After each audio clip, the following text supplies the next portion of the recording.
This page, alright then, it's the front of issue 24 of the N64 magazine, must be early 99 going by the January date. Right in your face is Mario, big as you like, shouting Mario's back. Apparently he's in 4 new games for 99. Core ambitious. We've got mentions for Mario Party, Smash Bros, Super Mario 64 2, and Super Mario RPG 2. Bit cheeky calling them new games.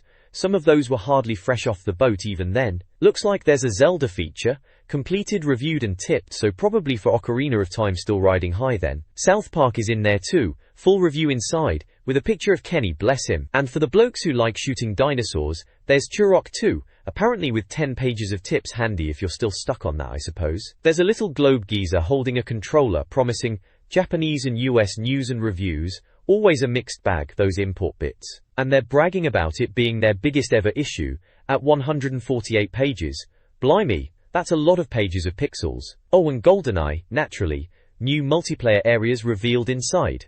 As if we weren't all already playing that to death. Price is £2.95. Not too bad for all those pages I suppose. Seems like a pretty standard issue for the time, covering the big hitters and trying to tempt you in with the promise of more Mario. Again. This page is the welcome page of N64 Magazine, right from January 1999 it is. They're shouting about being Britain's biggest and best-selling N64 mag, a whopping 148 pages no less. It's all about why you should pick up their magazine, laying it on thick, aren't they? They reckon they're dead honest with reviews, not giving out any Star Game awards unless they've properly finished the game, fair enough I suppose. Claiming they're independent from Nintendo so they can slate games if they're rubbish, which is what you want, isn't it? They're also bragging about getting reviews out quick for games from Japan and America, so you know what's worth importing. Apparently, they focus on games you can actually buy here in the UK, and don't pad it out with loads of Japanese stuff you can't get your hands on. Correspondents all over the shop, Europe, Japan, America, getting them the inside scoop, no dodgy internet rumors for them. And it's all written by proper Nintendo fans apparently, who know their stuff, so they say. The editor, James Ashton, is waffling on about how this month's issue has been a nightmare to put together. He mentions Tim, someone called Tim, wanted to bin off the issue entirely because of Zelda, Ocarina of Time. But obviously, they didn't, because it's Zelda they're banging on about. Apparently last month they said if you only bought one game for Christmas, it should be Zelda. Bit late for Christmas now mind you, it's January.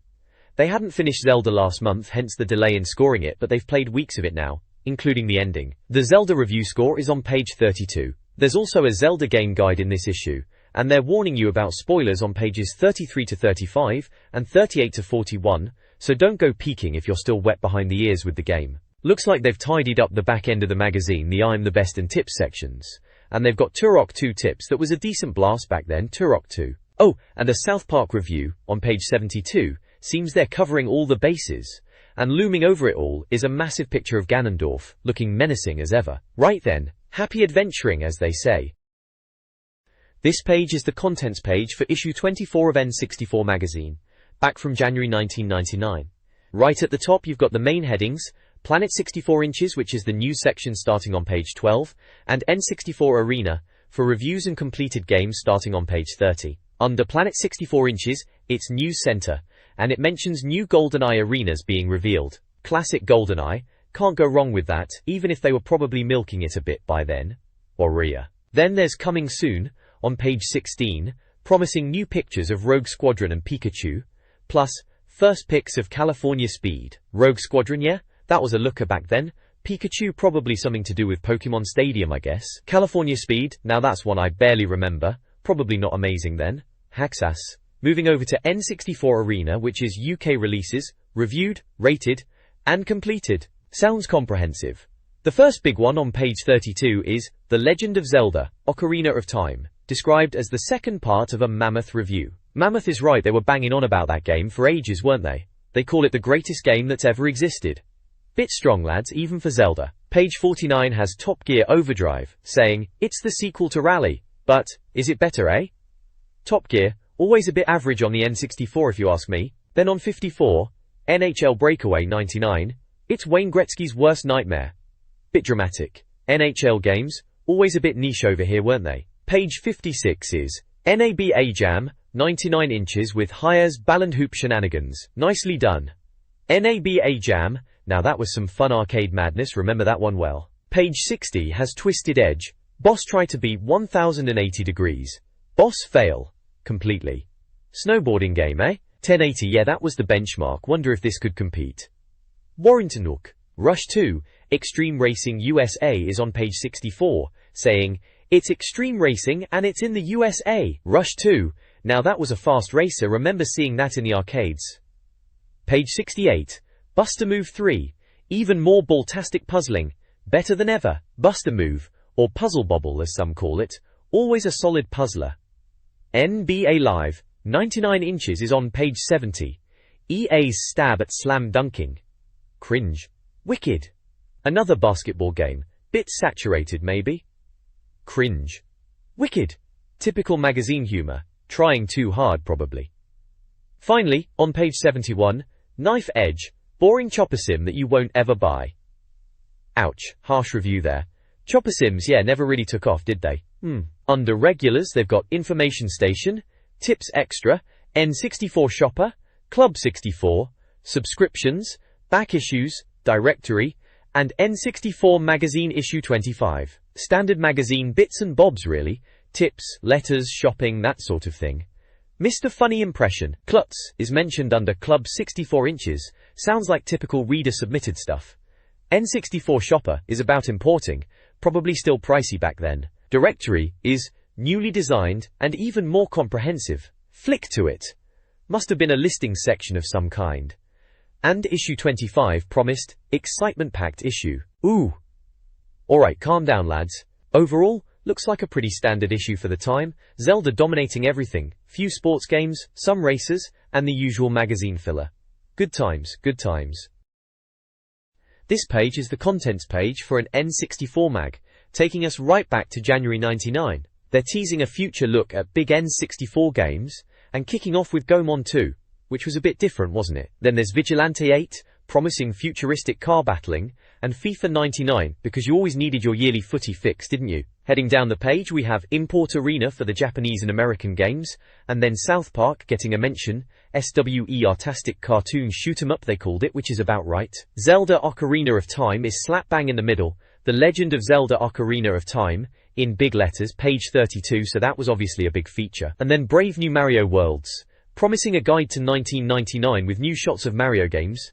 Must have been Mario 64, and maybe Mario Party or something, page 80 for that. Then there's Ninnovation Nintendo Invent, the rest follow suit, talking about Nintendo's ideas, page 140. Down the side there's the usual bits and bobs mailbox for letters, a how-to guide for saving the universe in Turok 2, seems a bit dramatic. Help wanted for mission glitches in Turok 2, tips extra for more Turok 2 tips, Dr. Kit's game clinic solving problems, hotline tips, and a Nintendo tip. They've got a competition for Wipeout goodies, something called I'm the Best, Skill Club for league tables, contact info, a directory to grab a game, and finally subs to grab a checkbook. So yeah, standard contents page for an N64 magazine back then, covering the big hitters, and the usual magazine filler.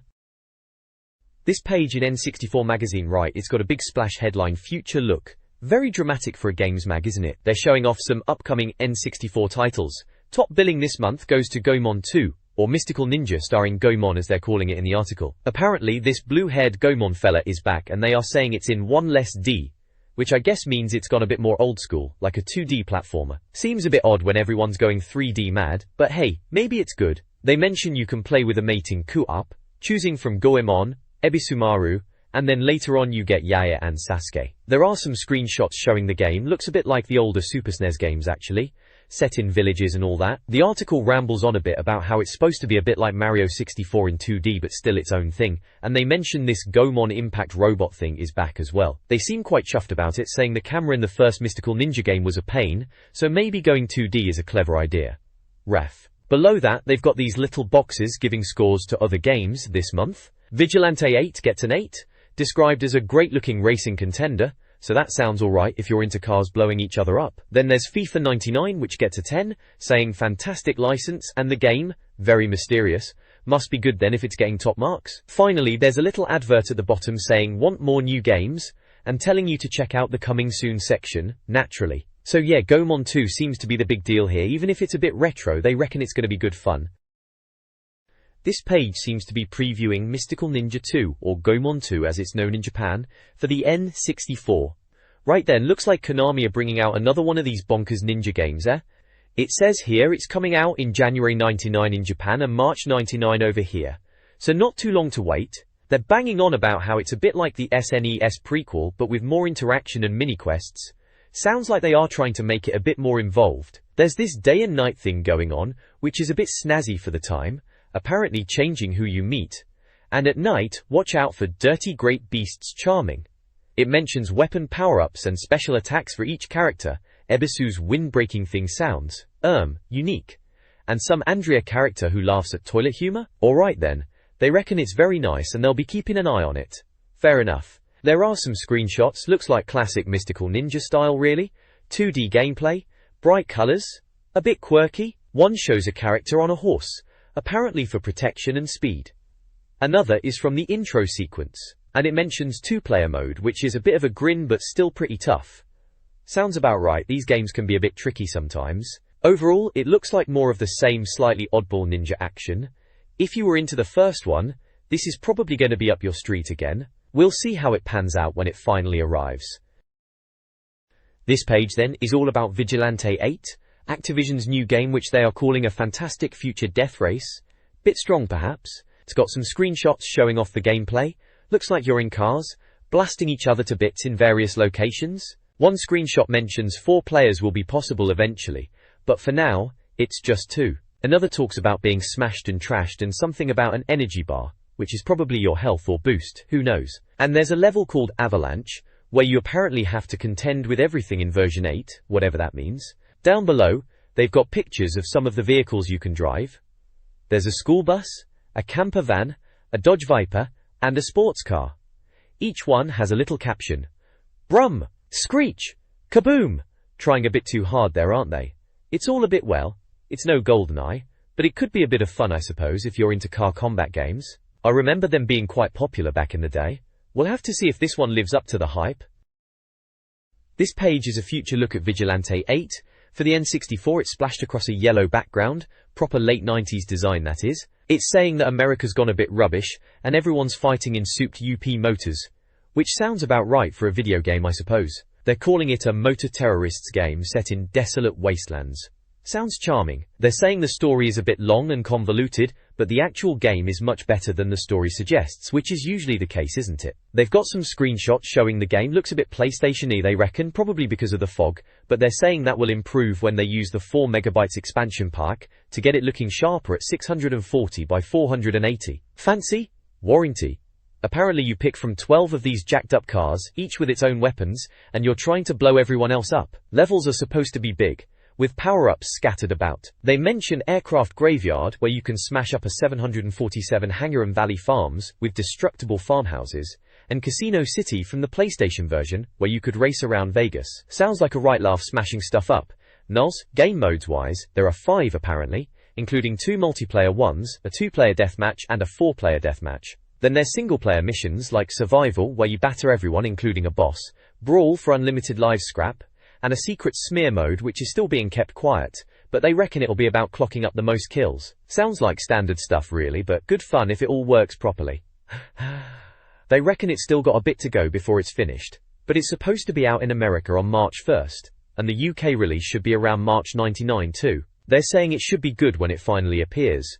There are pictures of a Jeep and a truck from the game, nothing too special really, and another screenshot of a camper van, apparently useful in the old missile department. Right then, they're saying there'll be more on it in the next issue or 2. Standard preview stuff really. This page is having a gander at FIFA 99, back in N64 Magazine days. Right on the front there, EA's latest attempt at a classy football game, classy, eh? They're not pulling any punches, are they? It mentions the game is basically World Cup 98 with a slightly different camera, and World Cup 98 was just FIFA 98 but with a big blue chicken. Huh, remember that? Rue. They are showing off screenshots with the team edit bit, kit colours, and the European Super League sounded fancy at the time. They've got player lists from Sampdoria and Bayern Munich in there. The reviewer is having a bit of a laugh at a player called Galley getting sent off but scoring twice and crippling Ryan Giggs' bonus.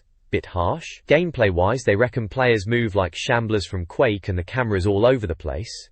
Oh, and button presses are a bit slow too. Sounds like they weren't exactly blown away by it, to be honest, saying it's basically just World Cup 98. Still, it was FIFA, we all ended up getting it anyway, didn't we? This page is all about FIFA 99 on the N64. Looks like a bit of a preview. They're showing off some bits and bobs, like the gameplay options, which are fairly standard stuff: difficulty, injuries, referee strictness, substitutions, that kind of thing. Seems like they're playing on amateur difficulty. What? There's a bit about the commentary, calling it Grackle Vision, bit of a weird name, and they make a crack about it, summing up in one word what it's like. Sounds like they aren't too impressed.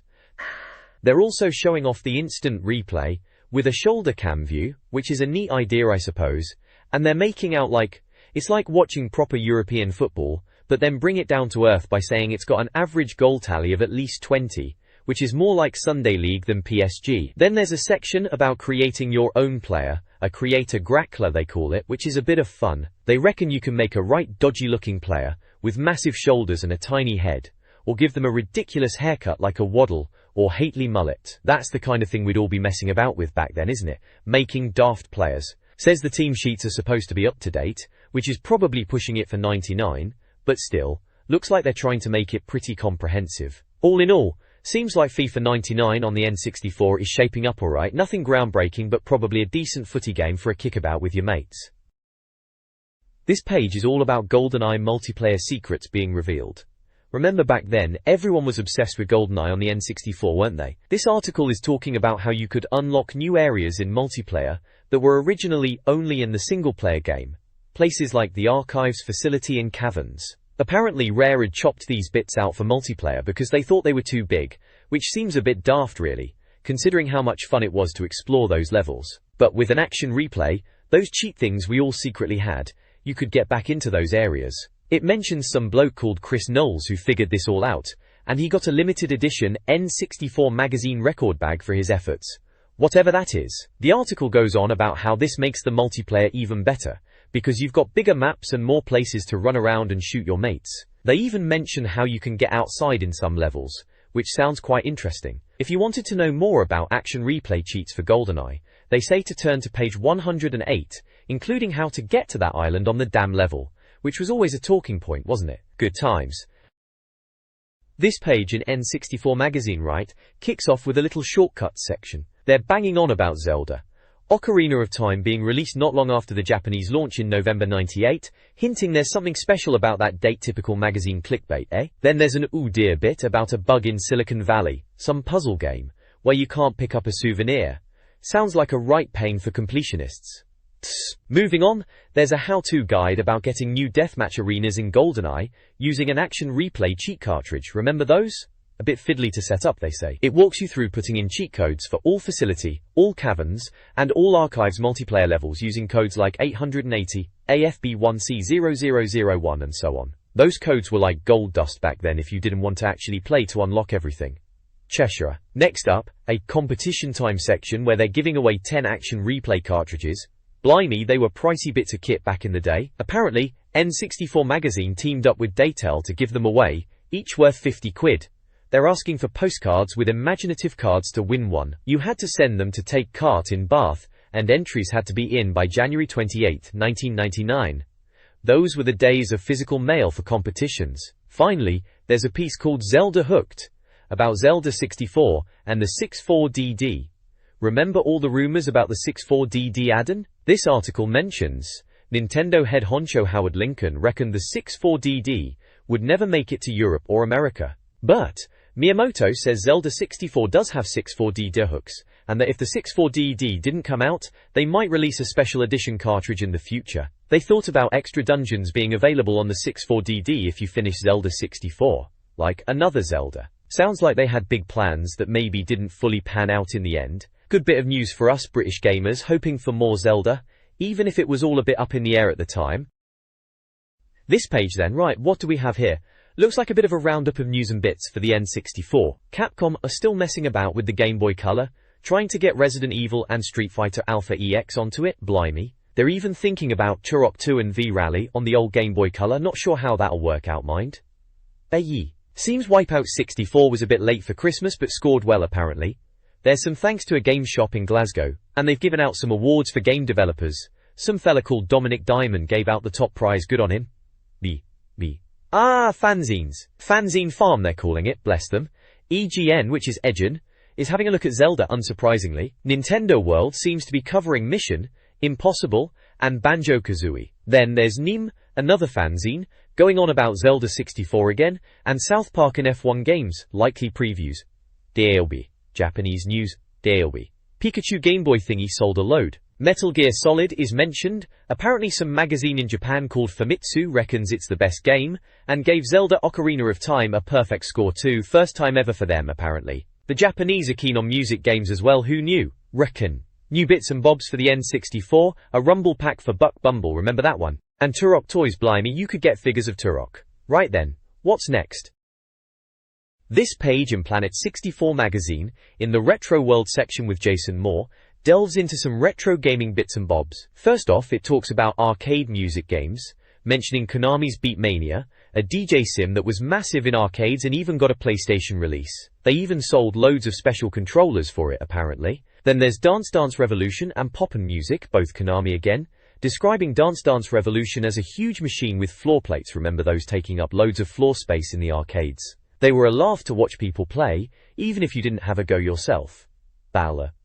Then it moves on to something a bit different, the Light Games color projection system. Sounds fancy, doesn't it? It's basically a projector for games from Grandstand. Apparently it projects the game onto a wall, giving you a bigger picture. It mentions games like Auto Race, which was included, and says the graphics are basic color backgrounds. The reviewer is a bit sarcastic, saying it's as exciting as it gets, but acknowledges it as an innovation for its time. Takrams. Next up is the Grandstand Game Player. This was Grandstand's attempt to compete with Nintendo after the Game Boy's success.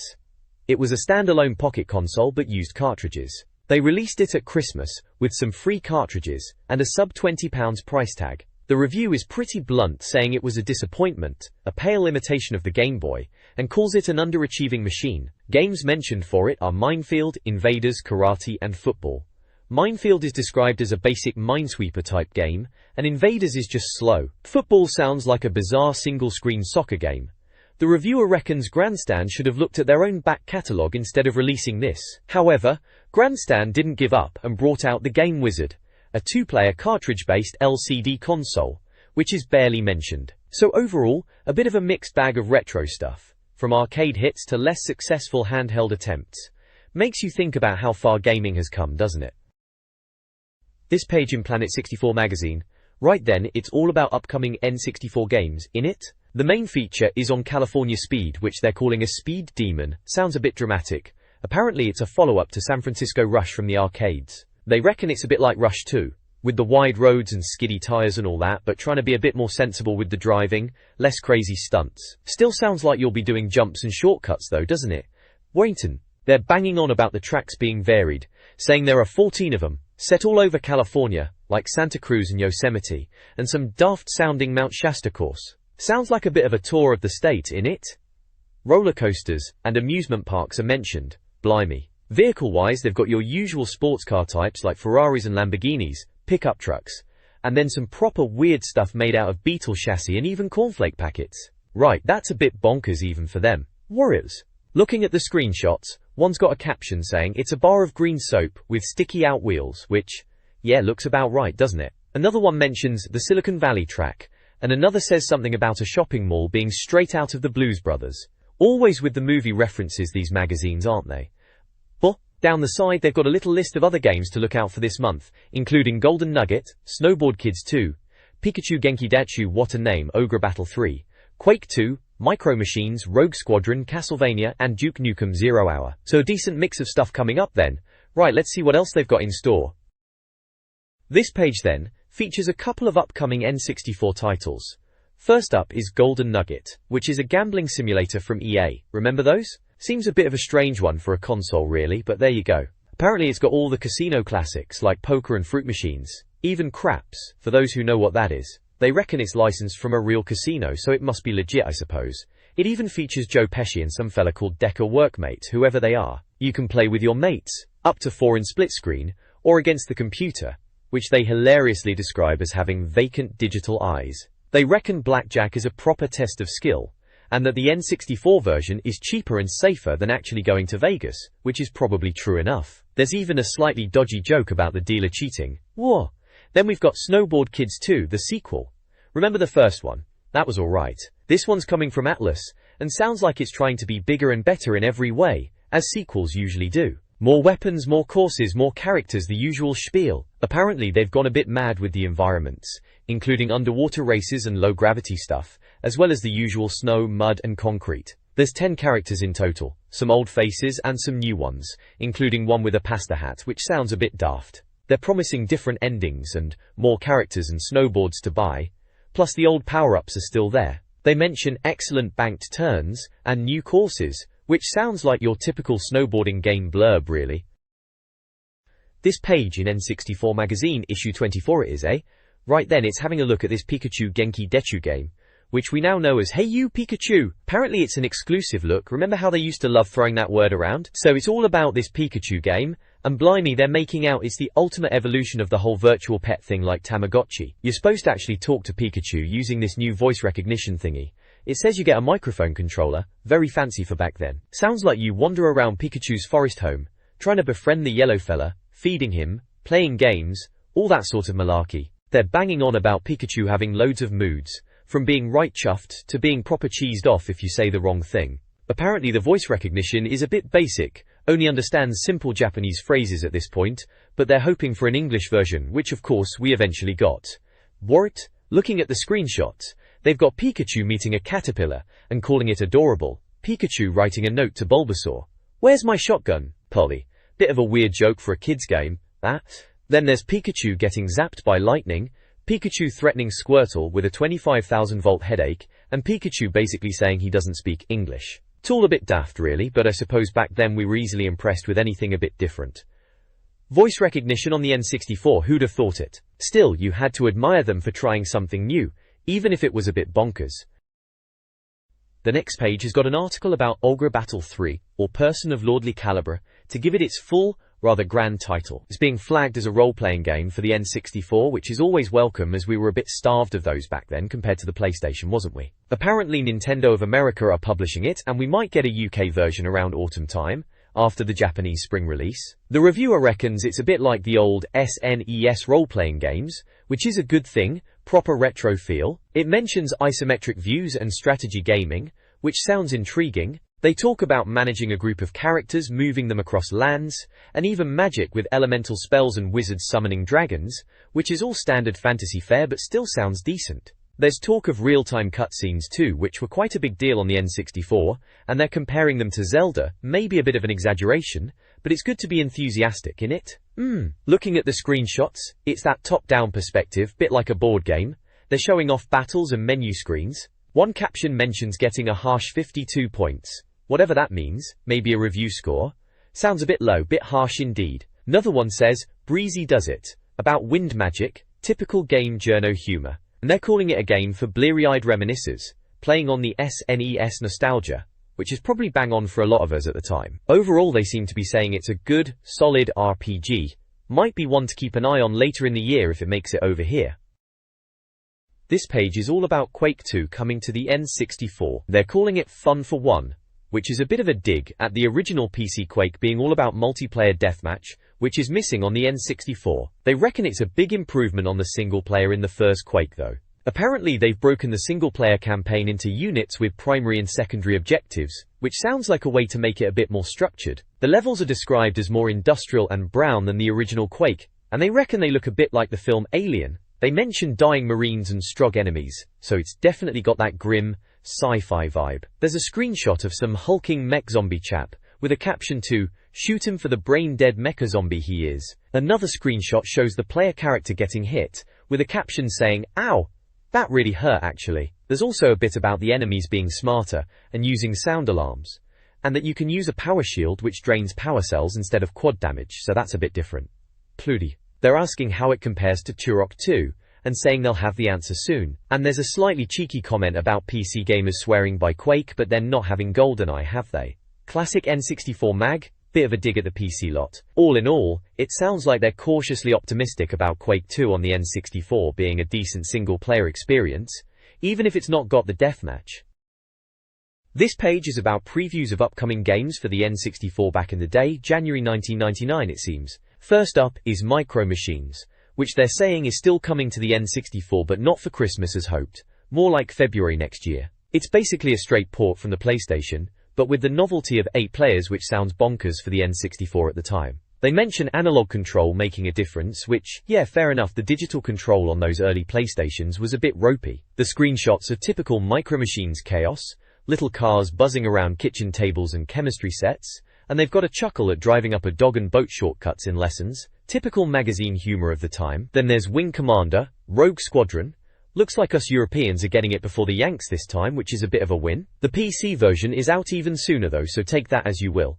They were a bit worried about it after seeing it at E3, but they're still keen. Talks about flying A Bubblebings, Y Bubblebings, X Bubblebings, the usual Star Wars suspects. They reckon the misting and game structure are a bit average, which isn't ideal for a space combat sim. Screenshots show off some gameplay and cutscenes, and they're even having a dig at the draw distance, saying Luke's given the desert base a significant shoeing. Cheeky sods. Overall, looks like a couple of decent games to keep an eye on in the new year.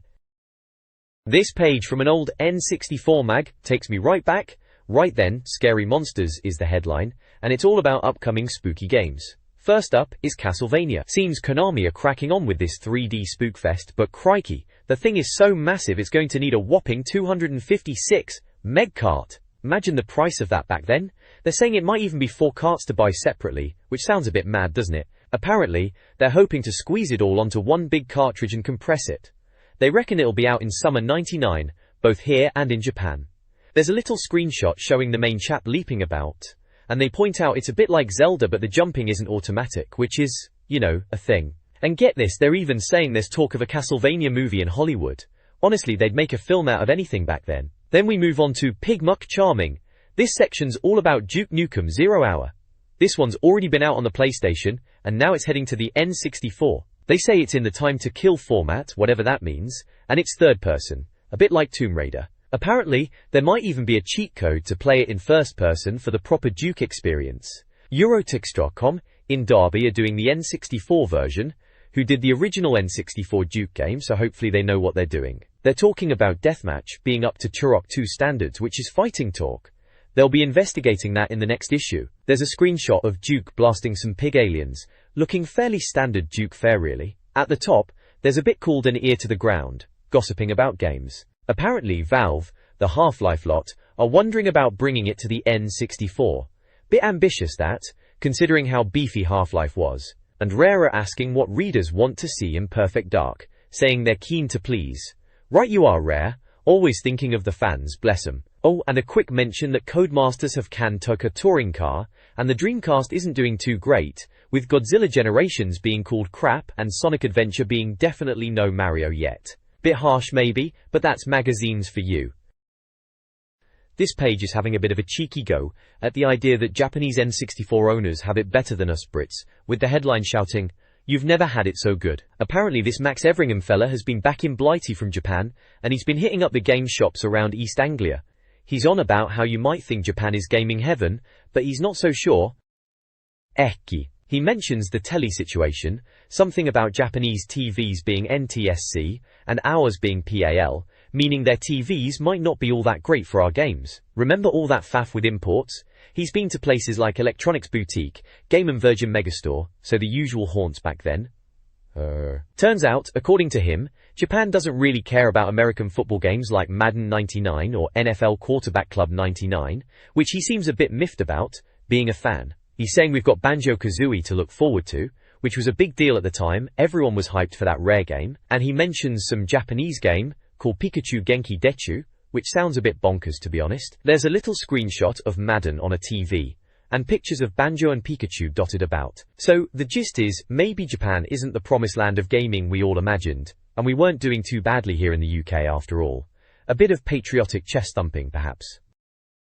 This page from N64 Magazine, it's the Arena section, and they are carrying on with their review of Zelda, Ocarina of Time, Part 2 of it. They're calling it the world's greatest game, bit bold, but we were all pretty excited back then to be fair. They're explaining their scoring system, saying they don't give out Star Game medals easily because N64 carts were a bit expensive. They had to play the games properly to the end, to make sure they were worth the money. Top marks, a Star Game, is 85% and above, meaning it's genuinely worth buying. Then you've got the 84 to 70% range, which is for games that are still really good. 69 to 50% they say those are playable, but just not that special. Anything below that, well, you're getting into dodgy territory, lazily made games and all that. And they are teasing the score for Zelda, saying you'll have to turn to page 32 to find out what they gave it. This is issue 24, by the way, must have been around 1999 or so. The next page here is a look at the N64 arena. Seems like a review section. We've got a few games highlighted at the top, like Top Gear Overdrive asking if it's better than Rally, which was a big question back then for racing fans. There's also NHL Breakaway, NBA Jam, Twisted Edge, Buster Move 3, NBA Live, and Knife Edge. A right mixed bag really. Looks like they're giving page numbers to find the full reviews for each of these. Down the side there's a bit about Import Arena, mentioning games from America and Japan, which was always intriguing back then when we didn't get everything straight away in Blighty. Then there's Rush 2, with a screenshot. Out goes San Francisco, in comes Alcatraz. Sounds like they're shifting locations in this one. And South Park is there too. Swear, shoot, fart and they cow.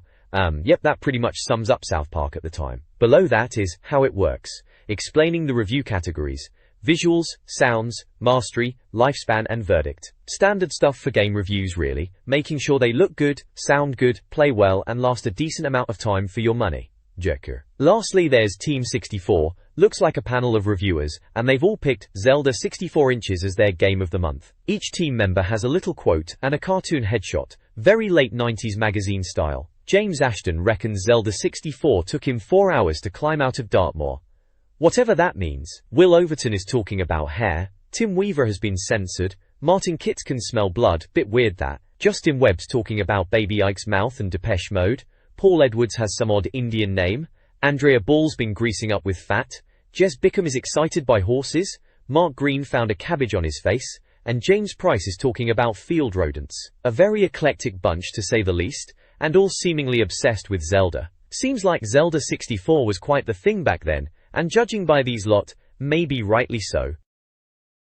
This page is talking about the new Zelda game, Ocarina of Time. You know, the one everyone's been banging on about for ages. They reckon it's finally here, and that it's been 3 years in the making. All speculation and hype, but they say it's lived up to it all. Apparently they got a preview in the last issue, issue 23, and now they finally got the full game. They've played it non-stop, sacrificing sleep and food, just to finish it and give it a proper review. They're making a big deal about not wanting to rush the review, which is fair enough I suppose. They seem really impressed, saying Ocarina of Time is just unbelievably good, the best game ever, apparently. There's a spoiler warning box as well, telling you that if you don't want any of the game spoiled, then you should skip ahead to page 45 to see the score, and then just go out and buy the game straight away. They're really pushing it as something special, aren't they?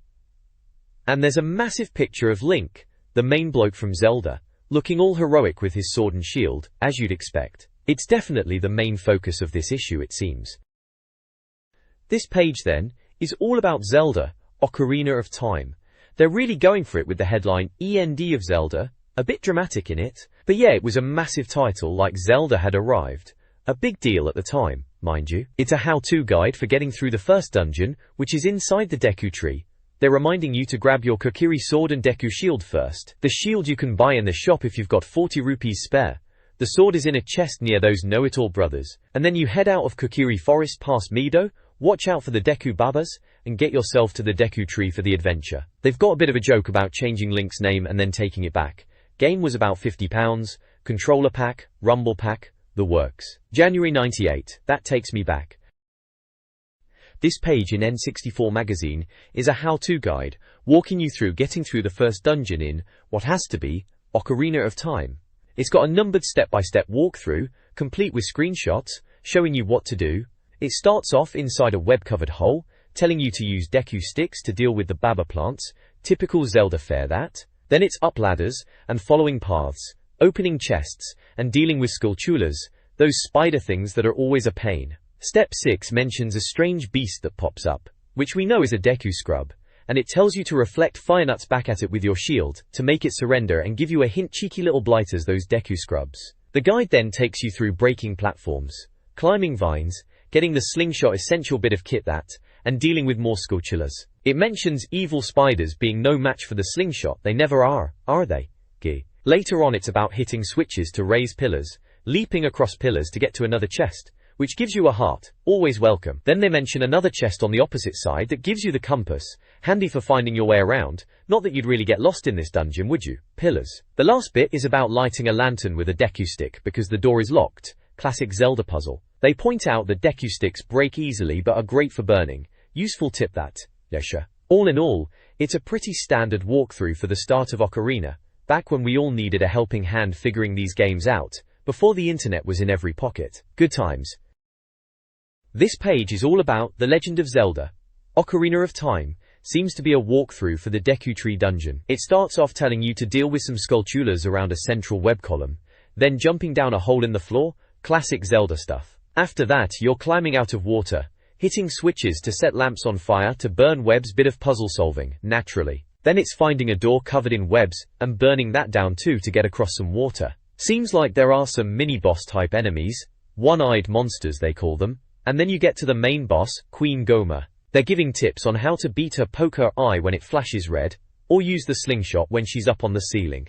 Standard boss fight tactic really, find the weak spot. Once you've defeated her, you grab the Kokiri's emerald, and that's you done with the Deku Tree. It's all pretty straightforward stuff really if you've played a Zelda game before. Norse as me. Looks like they are guiding you through the dungeon step by step with screenshots, bless them. Good for the youngsters I suppose just getting into it, or maybe people who get stuck easily. We managed these things back in the day without such hand-holding, didn't we? Still, good to see Zelda getting the coverage. It was a massive deal at the time, Ocarina. Everyone was raving about it. This page from N64 Magazine, right? It's all about kicking off your adventure in Ocarina of Time. It's titled, The Adventure Begins. Which is hardly surprising as that's what you do when you start a game, isn't it? They're giving a bit of a rundown of where to head after you've escaped Kokiri Forest and seen the Deku Tree off. Looks like they reckon you should be hitting Hyrule Castle and Kakariko Village. Pretty sharpish. Ori. There are screenshots showing Link in Kokiri Forest, then sneaking past guards in Hyrule Castle, always a bit tense that bit if you got spotted, and then finally in Kakariko Village by the looks of it, chatting to a woman who needs some Kukos rounding up, one of those classic Zelda side quests you just had to do. They're calling House of Skulltula a potentially huge subquest too, which, well, for completionists it certainly was, wasn't it? Time check, 3 o'clock they've got there, so that's their estimate of how long it should take you to get to this point.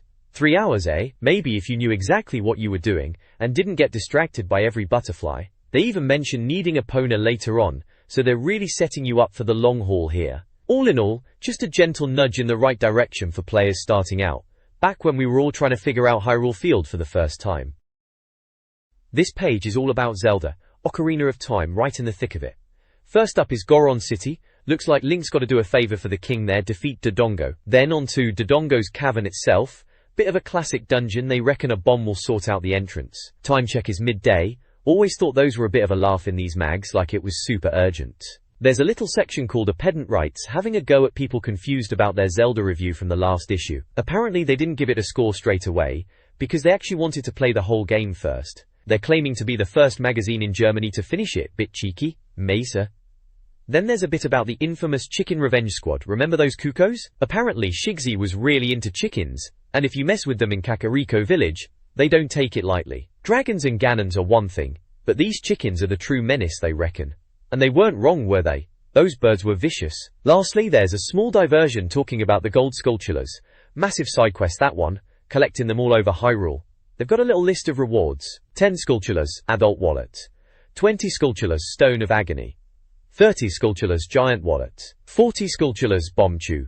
50 skulltulas, piece of heart. 100 skulltulas, gold rupee. Spent ages hunting those creepy spiders down, didn't we? Proper completionist nightmare, but had to be done. This page in N64 Magazine, yeah, remember this? Right, it's the N64 Arena section, issue 24. First bit is about jumping in games, automatic jumping. They seem quite impressed that Zelda, Ocarina of Time of course, gets it right, and it's not all pixel perfect nonsense like some old games. Good riddance to that, I say. War in tow. Then it moves on to Zora's Domain and Lake Hylia from Zelda. They're talking about King Zora, bit of a tubster according to them, and Princess Ruto. Seems you gotta find Ruto and get a message in a bottle to show to the king. They've got some screenshots. Zora's Domain looks pretty good for the time, doesn't it? King Zora looks as grumpy as ever. And they're on about Jabu Jabu's belly neck, still Zelda.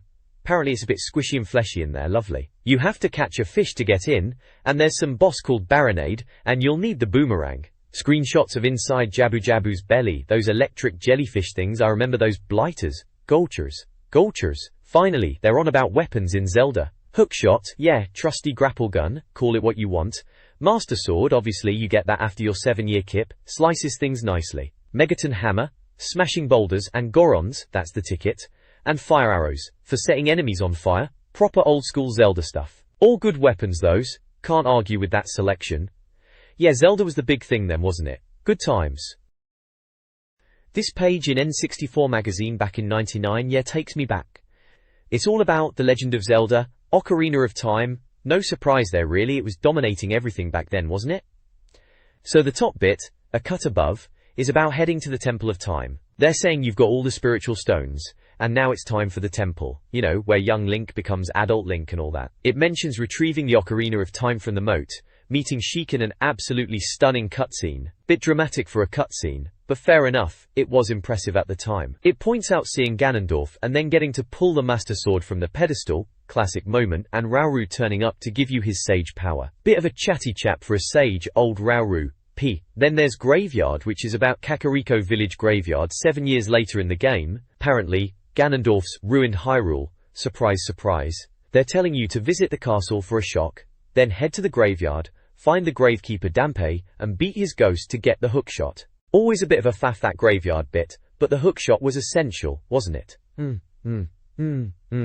Lastly, going underground is about fairies. Hidden grottos under Hyrule are full of secrets, often chests with rupees and stuff, but more importantly, fairies. They bang on about pink, Navi-like fairies being really useful for healing you right up, and if you catch one in a bottle, it'll automatically revive you when you die. Cheeky little tip there, and they reckon the graveyard's a good place to start looking for them. Always useful, those little pink blighters. All good stuff for getting you through Ocarina. This page in N64 Magazine is having a look at some of the trickier bits in Ocarina of Time, right? It's got sections for the Forest Temple, Fire Temple and Water Temple. Basically, if you were stuck in any of those dungeons, this was your page. For Goron City, they're pointing out those little freebies you could get, like bombing that statue thing outside for random bits and bobs. And yeah, who can forget chucking the Song of Time blocks around to get across the lava? Classic stuff. They mention hookshotting over to the business scrubs, which was always a good way to get more stuff, wasn't it? Then onto the Forest Temple, they call it a sprawling dungeon with a nasty boss.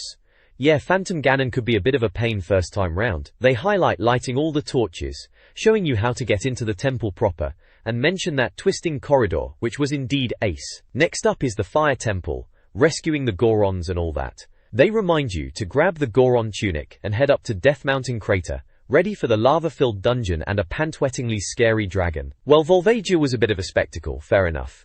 Pushing blocks about to ride the flames, standard Zelda puzzle fare, and definitely don't fall, that's a long drop. Warrington. Lastly, the Water Temple. Oh, the Water Temple. Ganon's frozen Zora's domain as usual. They say explore the Ice Cavern to get your iron boots and Zora tunic, essential for this place. And it's all about finding those Triforce symbols to mess about with the water levels. They show you how to shoot the eye to open up a portcullis, and those sleeping Zoras near the bottom of the lake, you needed the royal family song for them, didn't you?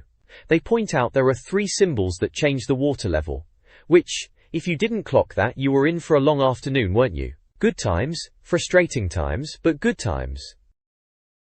This page in N64 Magazine, it's all about The Legend of Zelda Ocarina of Time, as if anything else mattered back then, eh? They're going through some of the temples, like the Shadow Temple, saying you need the lens of truth you get from Kakariko Village to find hidden stuff in there, and you'll end up facing Bongo Bongo, which they reckon is a hard-as-nails boss. Right then, Sio, they gear. Then it moves on to the Spirit Temple, calling it a dusty, desert-style dungeon. Apparently you've got to infiltrate the Gerudo Fortress and the Haunted Wasteland before you even get there. They mention using both Young Link and Big Link in this temple. Good luck with that, they say. Cheers for the vote of confidence. Chores. And then it's on to Ganon's castle. Bit dramatic, saying it's the final showdown and a twisted version of Hyrule Castle.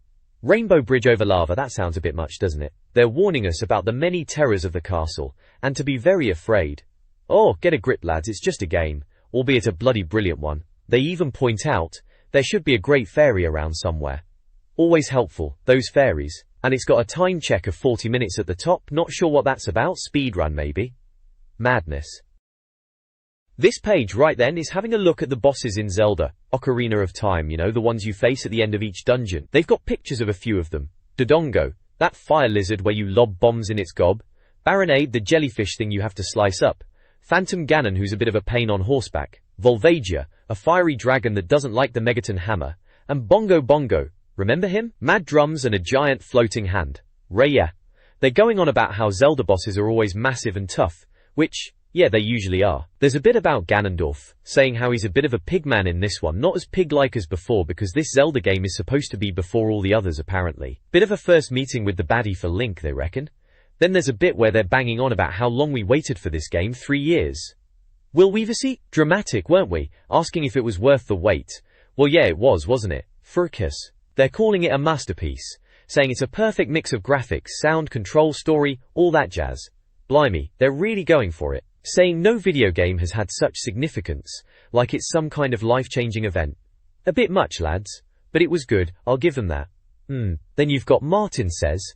Yinus, he says, which is about the camera and controls. He's saying it's brilliant, the camera just works, you can climb, swim, walk on tiny ledges, all without dying because you couldn't see. He's even having a pop at Banjo-Kazooie for having a dodgy camera, typical.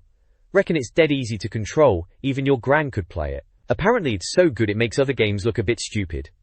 Bit harsh, but you know how it is. Good game though, Ocarina of Time, proper good.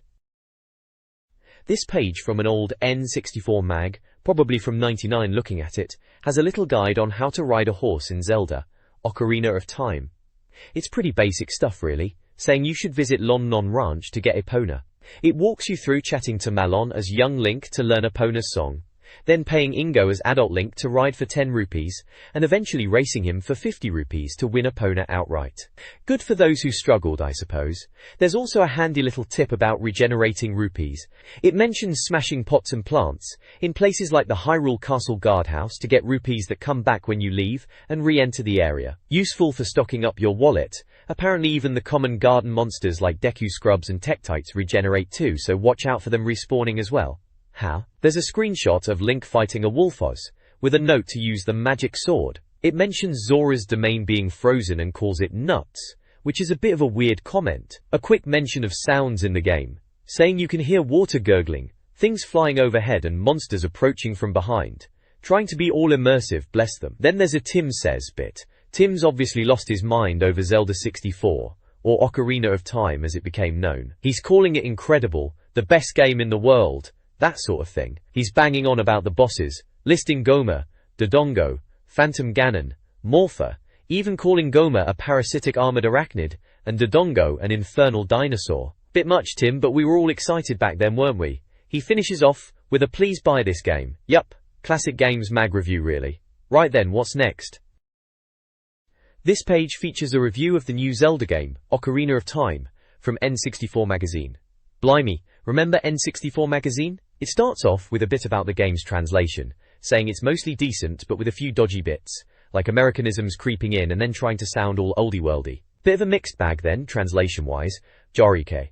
There's some chat about how the game makes you feel things apparently. They reckon you get emotionally invested in what happens to Link and the characters, like this geezer King Durania, and even your horse, Epona, and they mention how seeing Saria at the Forest Temple brings back memories, which is fair enough, it's got that nostalgic vibe going on. Technically they're impressed with the controls, saying it's all intuitive and the stick is sensitive. Apparently you can do all sorts of sword moves by twirling the stick and stabbing buttons, and they reckon the combat is fast and tactical. There's even a mention of fighting Mirror Link in the Water Temple, and using some special sword move. Sounds a bit fancy for a sword fight, doesn't it? Visually, they're banging on about how naturalistic and believable Zelda looks. Bit strong, isn't it? For the time maybe. They do say the cutscenes are like a cinematic storybook, and it's all seamless. They even have a pop at Final Fantasy V-2 and Tomb Raider, saying Zelda blows them out of the water graphically. Bit harsh on Lara Croft maybe. They mention the graphics are great, from Kokiri Forest to wherever else you might be wandering. Then there's a James Says B bit, which is probably the editor, saying Nintendo know what they're doing. They call Zelda the best game in its class, even slicker than Mario 64, which is high praise indeed. They're going on about the interactive storyline and cinematic drama, saying it's like stepping into a different world. A bit over the top, but it does sound like they're pretty smitten with it. Apparently it's not about high scores, it's about losing yourself in the game, which is what you want, isn't it? They reckon all games will be like this one day, and we won't have to wait too long. Optimistic bunch, aren't they? This page, right then, it's from N64 Magazine, back when we were all buzzing about the Nintendo 64. It's a review for The Legend of Zelda, Ocarina of Time. And blimey, they're laying it on thick, aren't they? Calling it a masterpiece and all that. They reckon it's got the graphics, sound, control, and story spot on. You know, the full package. Their only real criticism is that it's so good, everything else will look a bit rubbish afterwards. Bit dramatic, but you know what they mean. There's talk about galloping across Hyrule Field on Epona, and the music they mention Arabic chanting in the Fire Temple, and Lon Lon Raj. Sounds right, I remember being well impressed with all that. They're going on about how good the graphics are, from Hyrule Field to Lake Hylia, and even inside Jabu Jabu's belly. Charming! They're properly raving about the sunsets and sunrises too, saying you can even see the sun and moon moving. A bit much maybe. Pair. There's a section called Will's Predicament, about some bloke called Will, who's been waiting ages for this game and is now a bit miffed because he's seen review screenshots, and feels he knows too much already, poor sod. Down the side there's a breakdown of the scores. Visuals, sounds and mastery all get a perfect 10 out of 10. Lifespan gets a 9, which is still pretty good. Then the verdict section is calling it a peerless example of Nintendo doing what they do best, and they slapped a massive 98% on it. Crikey, there's a screenshot showing Link in Death Mountain Crater, and they're saying it's treacherous, which is putting it mildly if I recall. Another picture shows Link with a slingshot. Below that, there's another Will Says bit, where he's going on about puzzles and bosses, and how he can't give the game a definite score. Sounds like he's enjoying it though, mentioning jamming on the ocarina, and being attacked by Kuko revenge squads. Oh, and he enjoyed the chicken incident, whatever that was about. So yeah, pretty glowing review for Zelda, back when everyone was going nuts for it. Can't say I disagree with most of it though, it was a belter at the time. This page then, blimey, it's a right Zelda fest. Coming soon in, lots more Zelda, it shouts at you. Couldn't be any clearer, could it? Seems like N64 Magazine were well chuffed with Ocarina of Time, just like everyone else back then if I remember rightly. They're banging on about how amazing the review was, and that everyone's bought it, which yeah, probably true. They're promising even more Zelda stuff in the next issue, like tips and tricks for Ocarina of Time, secrets, how to beat Ganondorf and all that good stuff. Standard fare for a game guide really. Then there's a call out for readers to send in their own Zelda tips, anything quirky or secret, for a chance to win a prize. Good way to fill a page, I suppose. There's also a section asking for your favorite bit of Zelda, anything from the storyline to a specific moment in the game, and they want you to write in about it. Someone called Will is mentioned as being obsessed with chickens, and another called Jez likes the Forest Temple. Each to their own, I guess. Finally, they're challenging readers to create their own tunes using the ocarina in the game, record it and send it in. Bit musical for me that, but someone probably had a go. They even mention a prize for the best tune, and something special for anyone who can play Firestarter by the Prodigy. Bit random that, but alright. So yeah, basically loads more Zelda coverage coming up in issue 25. Can't say I'm surprised, it was the game at the time, wasn't it? This page is all about Top Gear Overdrive on the N64. It's a review, looks like. They're saying it's faster than a greased cheetah, which is a bit much, isn't it? It's the second Top Gear game on the console. Apparently it's surprisingly compatible with the expansion pack, which was still a bit of a novelty back then, and came out just before Turok 2. Remember all the hype about Turok 2? Carolee. They reckon it's not as difficult as the previous Top Gear game, thank goodness for that. Those games could be properly brutal. The developers have gone for a less realistic driving feel, more like somewhere between Arcade and Rush 2, which sounds about right for the time. They mention handbrake turns, jumps and explosions, so sounds like your typical over-the-top arcade racer. Not really a serious simulator then. There are some screenshots dotted around. One shows a VW Beetle, which is a bit of a classic choice. Another is a Land Rover in a swamp. Looks a right mess. There's another one with a car exploding, naturally, and one showing off the backgrounds. They reckon they are quite beautiful. They even point out the price. £40, which was a fair whack back then, for a new game. It uses controller packs for saving, and rumble packs too, standard stuff, for the N64 really. It's out now, so must have been just released. And you can play with up to 4 players, which is always good for a laugh with your mates. This page in N64 Magazine issue 24, eh? Right then, it's all about Rush 2, Extreme Racing USA. Remember that one? This page is showing off this 4 seasons in 1 play mode. Clever idea actually, cramming all sorts of weather and times of day into the tracks we already knew. So they've broken it down into seasons, naturally. Season 1 looks pretty standard. Mountain clear, canyon clear, swamps clear, and then mountain night. Season 2 gets a bit more interesting with mountain snowy, and swamps rain, and then canyon night. Oh, and look, new track, city clear. City track, eh? About time. Season 3 keeps going with the themes, mountain night, canyon, snowy, swamps night, and then city, night/rain. Then another, new track. This time, beach, clear. Season 4 finishes it off with mountain clear, canyon, clear, swamps, snowy, city snowy, beach, sunset. And finally, another, new track, mountain, mirrored, night. Mirrored tracks, eh? They were really pushing the boat out, weren't they? Hey. It says here once you've raced all the standard tracks, mirrored courses come into play. And apparently all the turns are reversed. And if you finish all the season races, you unlock a secret 6th course. Sneaky. 5 standard tracks and a secret one. Across 4 seasons of weather. Sounds like plenty to keep you busy, I suppose, for a bit. Bit extreme for my liking with the name, but Rush 2, yeah, it was alright for a blast around with your mates. The next page in this magazine, titled Extras, is all about Top Gear Overdrive on the N64. They reckon it's trying to be a bit special, going beyond your average racer. First up, they talk about the multiplayer, saying even Dog has had a go at Mario Kart, but Overdrive is a bit more serious, focusing on the driving. Apparently 4 players head-to-head is pretty good, better than the rubbish like Automobili, Lamborghini and Cruisin' World, and even V-Rally, which were poor games back then. Then there's extra speed, mentioning nitrous boosts to help you get back in the race if you mess up, and nitro pads dotted around the track for extra speed. Apparently, it makes a Benny Hill noise, which sounds a bit daft. Yee-hee. Extra vehicles section points out there are only 10 cars, but you can change their color by pressing XI on the car, select screen, a basic but decent idea at the time. They mention the snowblind truck, calling it rubbish looking but surprisingly fun to drive. They ponder what cars you'd expect in a Top Gear game, like a Porsche or a Ferrari, but also suggest silly ones like a Tomato or a Taco with wheels, which is a bit of a weird comparison. The extra extras bit is about cash, earned for coming in the top 4 in races, which you use to upgrade your car handling, speed and all that, or save up for a better one. Visually they reckon there's no pop-up, which is good, and the fogging effect is decent. They also mention a season mode, which is clever, with 6 tracks and alternative routes, and mirrored tracks later on, but they're not going to spoil the surprise. They finish by saying the game looks sharp, especially with the expansion pack, and everything's beautifully done. Overall it sounds like they're quite impressed with it, but trying not to get too carried away.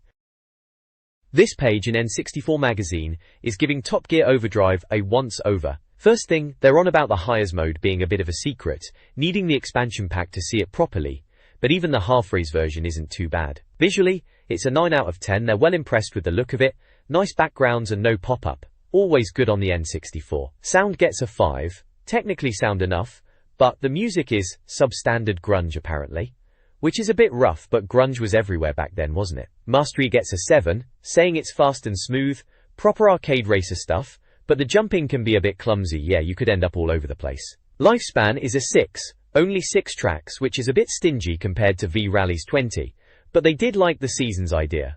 Overall, verdict is a 79%. They call it peachy looking, a bit of an odd phrase, but fun enough with some niggles.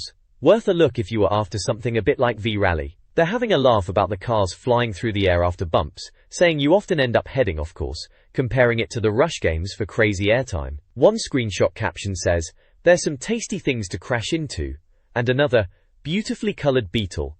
Pity it's prone to skidding about." Gameplay-wise, they say it's fast, but the handling is a bit of a shame, and it's a bit too focused on these massive jumps. Compared to V-Rally, Gran Turismo 64, they reckon it lands somewhere between Rush 2 and Top Gear Rally in the must-buy stakes, which is a bit ironic considering earlier they said it was just a V-Rally alternative. Funny how things turn out, eh?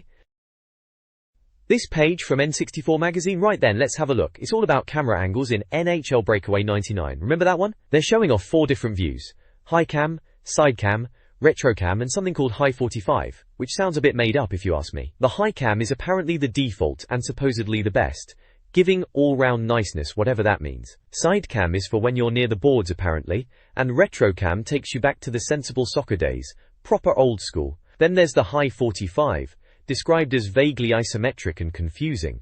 Sounds about right for Acclaim games back then, always a bit quirky. There's a bit of a story about the reviewer seeing the Mighty Ducks in Anaheim, and fights breaking out every 5 minutes. Classic ice hockey really. Then they get into reviewing NHL Breakaway, 99 feet itself. Seems like they are saying it's alright, brass monkeys and icy stick waving and all that, but not a massive leap forward from NHL 98. They reckon if you owned the previous one you might feel a bit ripped off as it's mostly just cosmetic tweaks.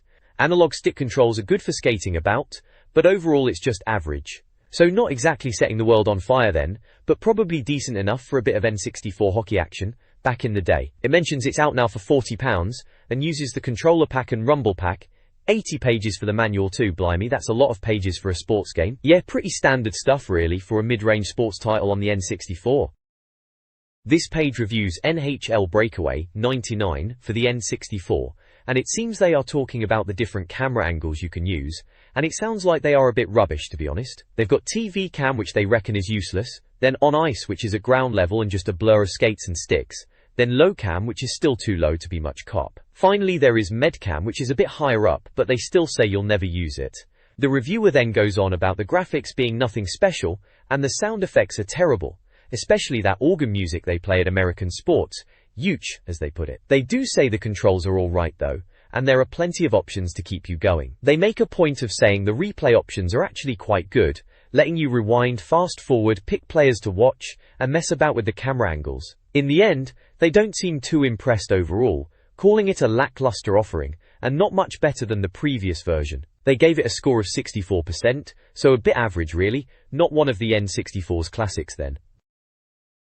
This page in N64 Magazine is all about NBA Jam 99. Seems they'd already previewed it in the last issue, number 23, so this is a more in-depth look. They're right away getting stuck into the scoring, saying Acclaim has made it really tricky, especially for three-pointers, needing precise timing on the A button. They reckon it's adding skill, but also admitting it's a bit infuriating, which sounds about right for back then. Games were often harder for the sake of it. There are a few screenshots dotted around, typical in-game action shots, a spectator grabbing the ball which is a bit odd, and one where Roger, apparently a giant 10-footer in the game, is dunking. There's also a stubborn player who won't play ball according to one caption, and they're joking about the camera being stuck in the ceiling and trainers squeaking. Typical magazine banter. The reviewer reckons you might think it's just for basketball fans, but they say even if you're into football or wrestling games it's still worth a look. They mention the graphics are decent, especially the player models, and the crowd isn't too bad either, though maybe a bit flat. They do joke about the 11-foot-tall players making it a game of two halves, whatever that means. Down at the bottom they say when you're on attack the controls are great, a bit nicked from Nintendo's own NBA courtside they reckon, but whipping around players, ducking, faking passes, all good fun. They like the R button for passing to specific players, calling it inspired. But again they bring up the difficult shooting, referencing the doing the hoop bit at the start, suggesting it's still a pain, but overall they seem to think if you can get over that you'll be alright with it. Oh, and it says it's out now for £45, with controller and rumble packs mentioned. Blimey, games were pricey back then, weren't they? This page is all about getting better at scoring in NBA Jam. On the N64, it's got some handy tips, like using the B button for quick passes but suggesting you hold R for more accurate ones, which is fair enough. Apparently, double tapping left C does some fancy alley-oop move, which sounds pretty neat, showing off a bit. They talk about using space on the court, which is obvious really, waiting a bit before passing to give your teammate room, and moving backwards to get clear of the crowd in the key and get a better angle. There's even a fantastic tip for just barreling through everyone at speed, which they admit is a bit cheeky, but hey, if it works in Jam it works. On the side there's a bit about the game's options, saying it's got loads of ways to change the rules and who counts as playing well, making it sound like they've gone a bit overboard with the choices, almost too much customization for its own good. All in all, it's a decent little guide to getting more points on the board in NBA Jam, back when we were all trying to work out the best way to slam dunk on our mates. This page from N64 Magazine, it's all about testing your skills in basketball games on the old N64, not just wandering about pressing buttons. They're calling them skill games, which is a bit of a laugh, sounds like something from school sports day.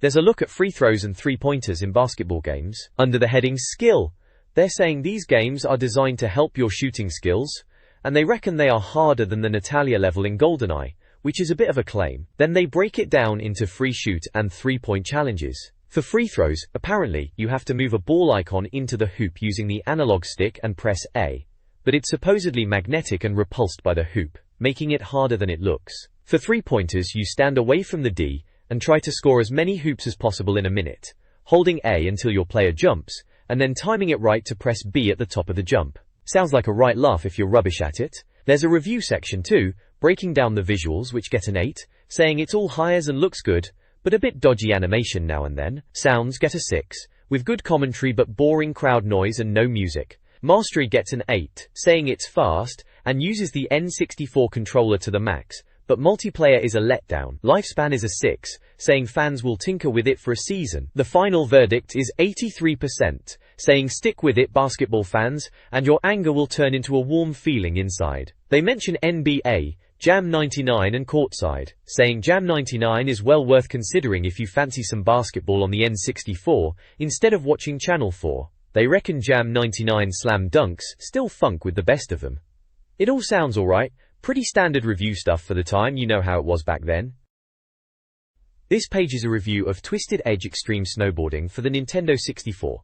Right, Twisted Edge. Seems like Kemco were trying to have a go at the snowboarding crown after Nintendo's own 1080 degrees snowboarding, but according to this they've not quite hit the mark. The reviewer reckons it's a bit bland visually, especially compared to the beautiful courses of 1080 degrees.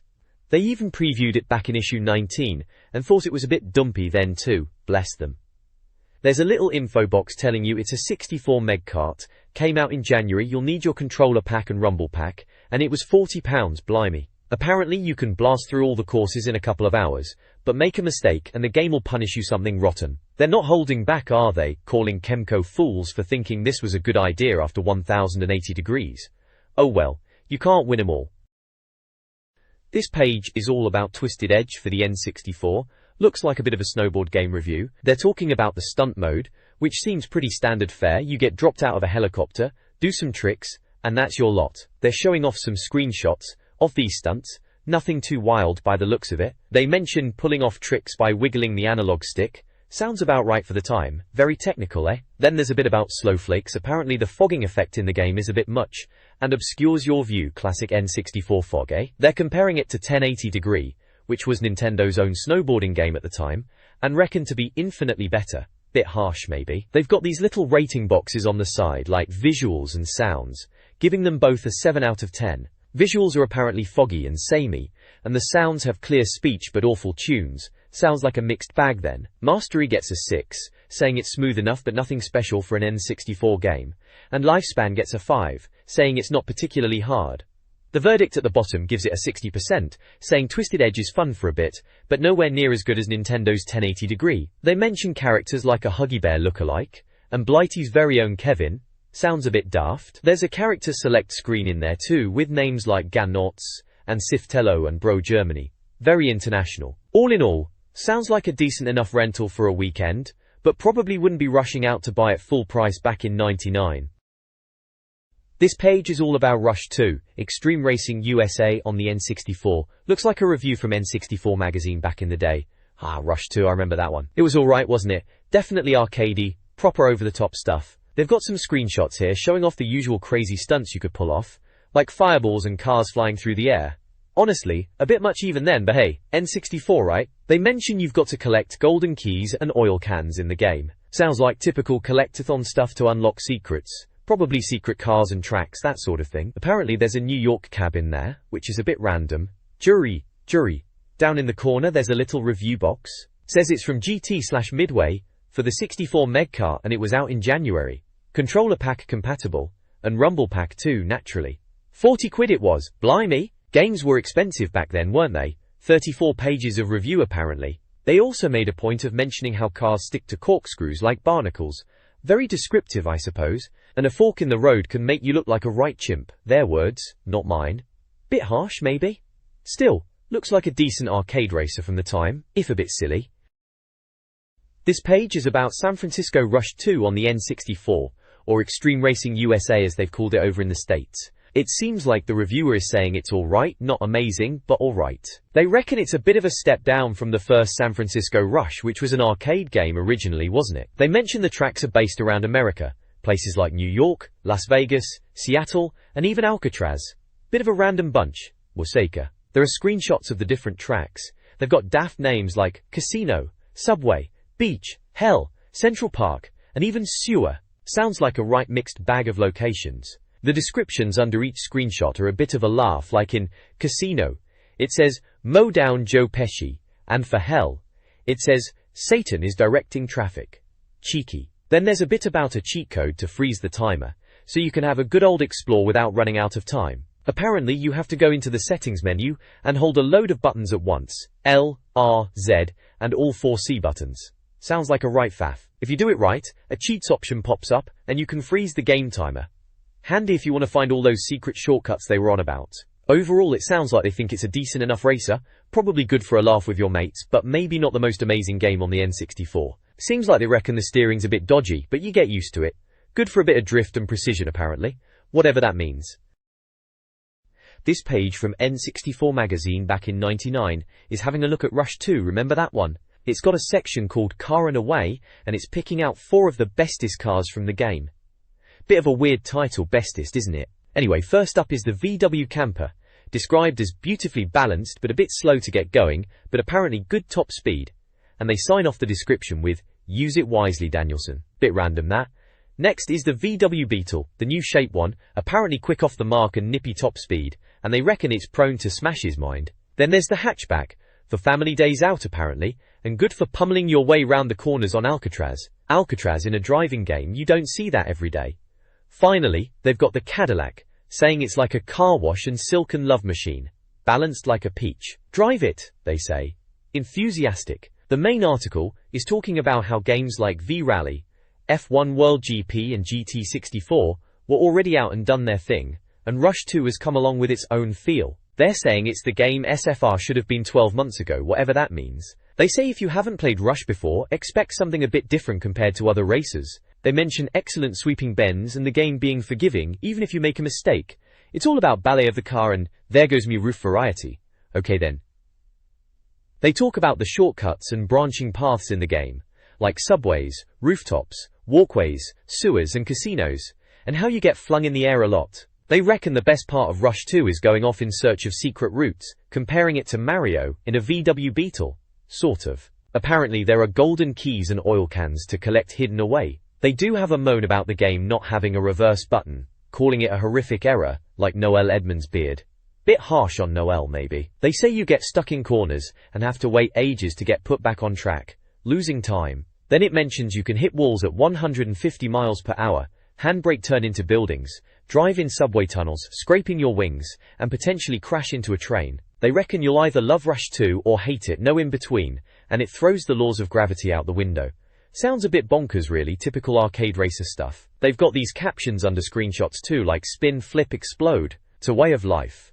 And that's like, totally bogus dude. He'll have no tires left at all if he keeps showing off and doing wheel spins and where did the track go? It can get a bit confusing in the middle of the city. All in all, sounds like they think it's a bit of a laugh, Rush 2, if a bit flawed. This page of the magazine is all about Rush 2, Extreme Racing USA, on the N64. Rush 2, remember that? It was supposed to be the follow-up to San Francisco Rush, which was a bit of a laugh at the time in the arcades, wasn't it? This review is titled, Twist and Shoot, which is a bit dramatic, even for a 90s games mag. They're focusing on 3 new stunt-orientated tracks in particular, Halfpipe, Crash, and Stunt, and reckon they add something new to the game. Halfpipe sounds a bit tricky to get the hang of, Crash is a mix of everything, and Stunt is meant to be hard but fun, a culmination of the other two. Apparently, mastering the stunts is key to getting a good score. Sounds like the kind of thing you'd spend ages on, and still only manage a pitiful 5 at best. There are little boxes on the side giving ratings. Visuals get a 7, saying it's not bad, lots going on and nice damage. Sounds is a 3, comparing it to 80s pop synth, Harold Faltermeyer and Paul Hardcastle. Which, yeah, I can kind of hear that. Mastery gets a 7, saying it's fast, smooth, good feel, plenty of detail. Lifespan is an 8, reckons there are 7 hard tracks and plenty of secrets to uncover. The overall verdict is a 73%, calling it simple at heart, and fun little slice of racing mayhem. They reckon it's what San Francisco Rush should have been, and that the competition's tougher now. So, not bad I suppose, for a bit of N64 racing back in '99. Probably a decent rental for a weekend. This page has a feature on Bust-A-Move 3DX, or Puzzle Bobble as some of us probably still call it. They've got a spot the difference thing going on between version 2.5 feet and normal modes, pointing out that the newer version's bubbles drop down less frequently, making it a bit less frantic. Apparently it's supposed to be easier than the normal mode, which they say is mercilessly difficult. Always found them both pretty challenging myself, to be honest. The article talks about how it's a conversion of Bust-A-Move 2, but with slightly better graphics. They reckon it might tempt a few more people to buy it, saying it looks like the game should have been in the first place. Bit harsh, innit? Worry. They mention it's got a 4-player mode, new bubble types, and a puzzle editor. Standard stuff for an update really. Gameplay still the same, matching bubbles to clear the screen. Apparently there are a load of pre-made puzzles designed by Japanese Bust-A-Move experts, which sounds proper intense. They also mention some Easter eggs in the arcade mode, a row of Bust-A-Move machines you see between rounds, but they haven't figured out how to play them yet. There's a little box out the side saying it's out now for £40, which seems steep enough at the time for a puzzle game update. Overall it's Bust-A-Move, innit? If you liked the previous ones, this is more of the same, but a bit shinier, and with a few extra bits tacked on. Not exactly groundbreaking stuff, but still probably quite addictive for a bit. This page in N64 Magazine back in '99 is having a look at Bust-A-Move 3DX, or Puzzle Bobble as we used to call it in the arcades. Feels like ages ago now. They're showing off the puzzle creation mode, which is a bit of alright if you were into that sort of thing. You could mess about making your own levels. They've got screenshots of that, showing how you could place bubbles and set up your own dodgy designs. Then there's a section about character select, saying there are 8 to pick from at the start, and even some secret ones. Looks like your usual colourful bunch of anime-style characters. Nothing too groundbreaking there. They mention in arcade mode you can play against your mates or the computer, and that the characters you pick affect what kind of junk bubbles get sent over to your opponent, so a bit of strategy to it, I suppose. Towards the bottom they've got a review bit, breaking it down into visuals, sounds, mastery and lifespan. Visuals are apparently bigger and chunkier than the old game, and they cheekily say it looks like an arcade machine from about 8 years prior, which is a bit of a dig really, isn't it? Sounds are tinkly remixes from Bubble Bobble and other Taito games, which is fair enough, those tunes are pretty catchy. Mastery they reckon is good, doesn't push the N64 hard but is a well-designed puzzle game which is probably spot on. And lifespan they say is massive, loads of puzzles and secrets and a puzzle editor, so should keep you busy for a bit. The final verdict is a big 82%, and they call it the finest bubbling money can buy, which is a bit much, isn't it? But they do say it's got a 4-player mode, for those with a widescreen telly.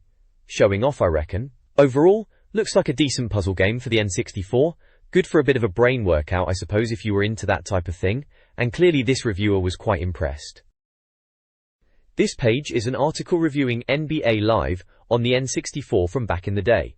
It's a double-page spread in the mag, typical N64 arena style with screenshots and ratings boxes. They're looking at whether NBA Live can be a decent basketball game on the N64, sort of questioning if it's a contender, amongst all the other stuff out at the time. For instance, the reviewer, Jess Bickham, seems a bit underwhelmed really. He mentions Dennis Rodman's crazy hair and Michael Jordan being player in the game, probably because he was too famous to be properly in it, which is a bit of a laugh when you think about Space Jam. He goes on about the gameplay, saying it's all dunking and repeating, getting a bit boring maybe. Says the speed's alright thanks to the turbo button, like some roller skating pop star, he jokes. Controls are simple enough for a quick game. Warranting. Graphically he says it's clean and crisp, but compares the players to stickmen, bit harsh maybe, moving awkwardly. Overall he reckons it's just unconvincing and unnatural compared to animated PC games, like Sunny Delight, whatever that means. In the verdict section they've given it a 64%.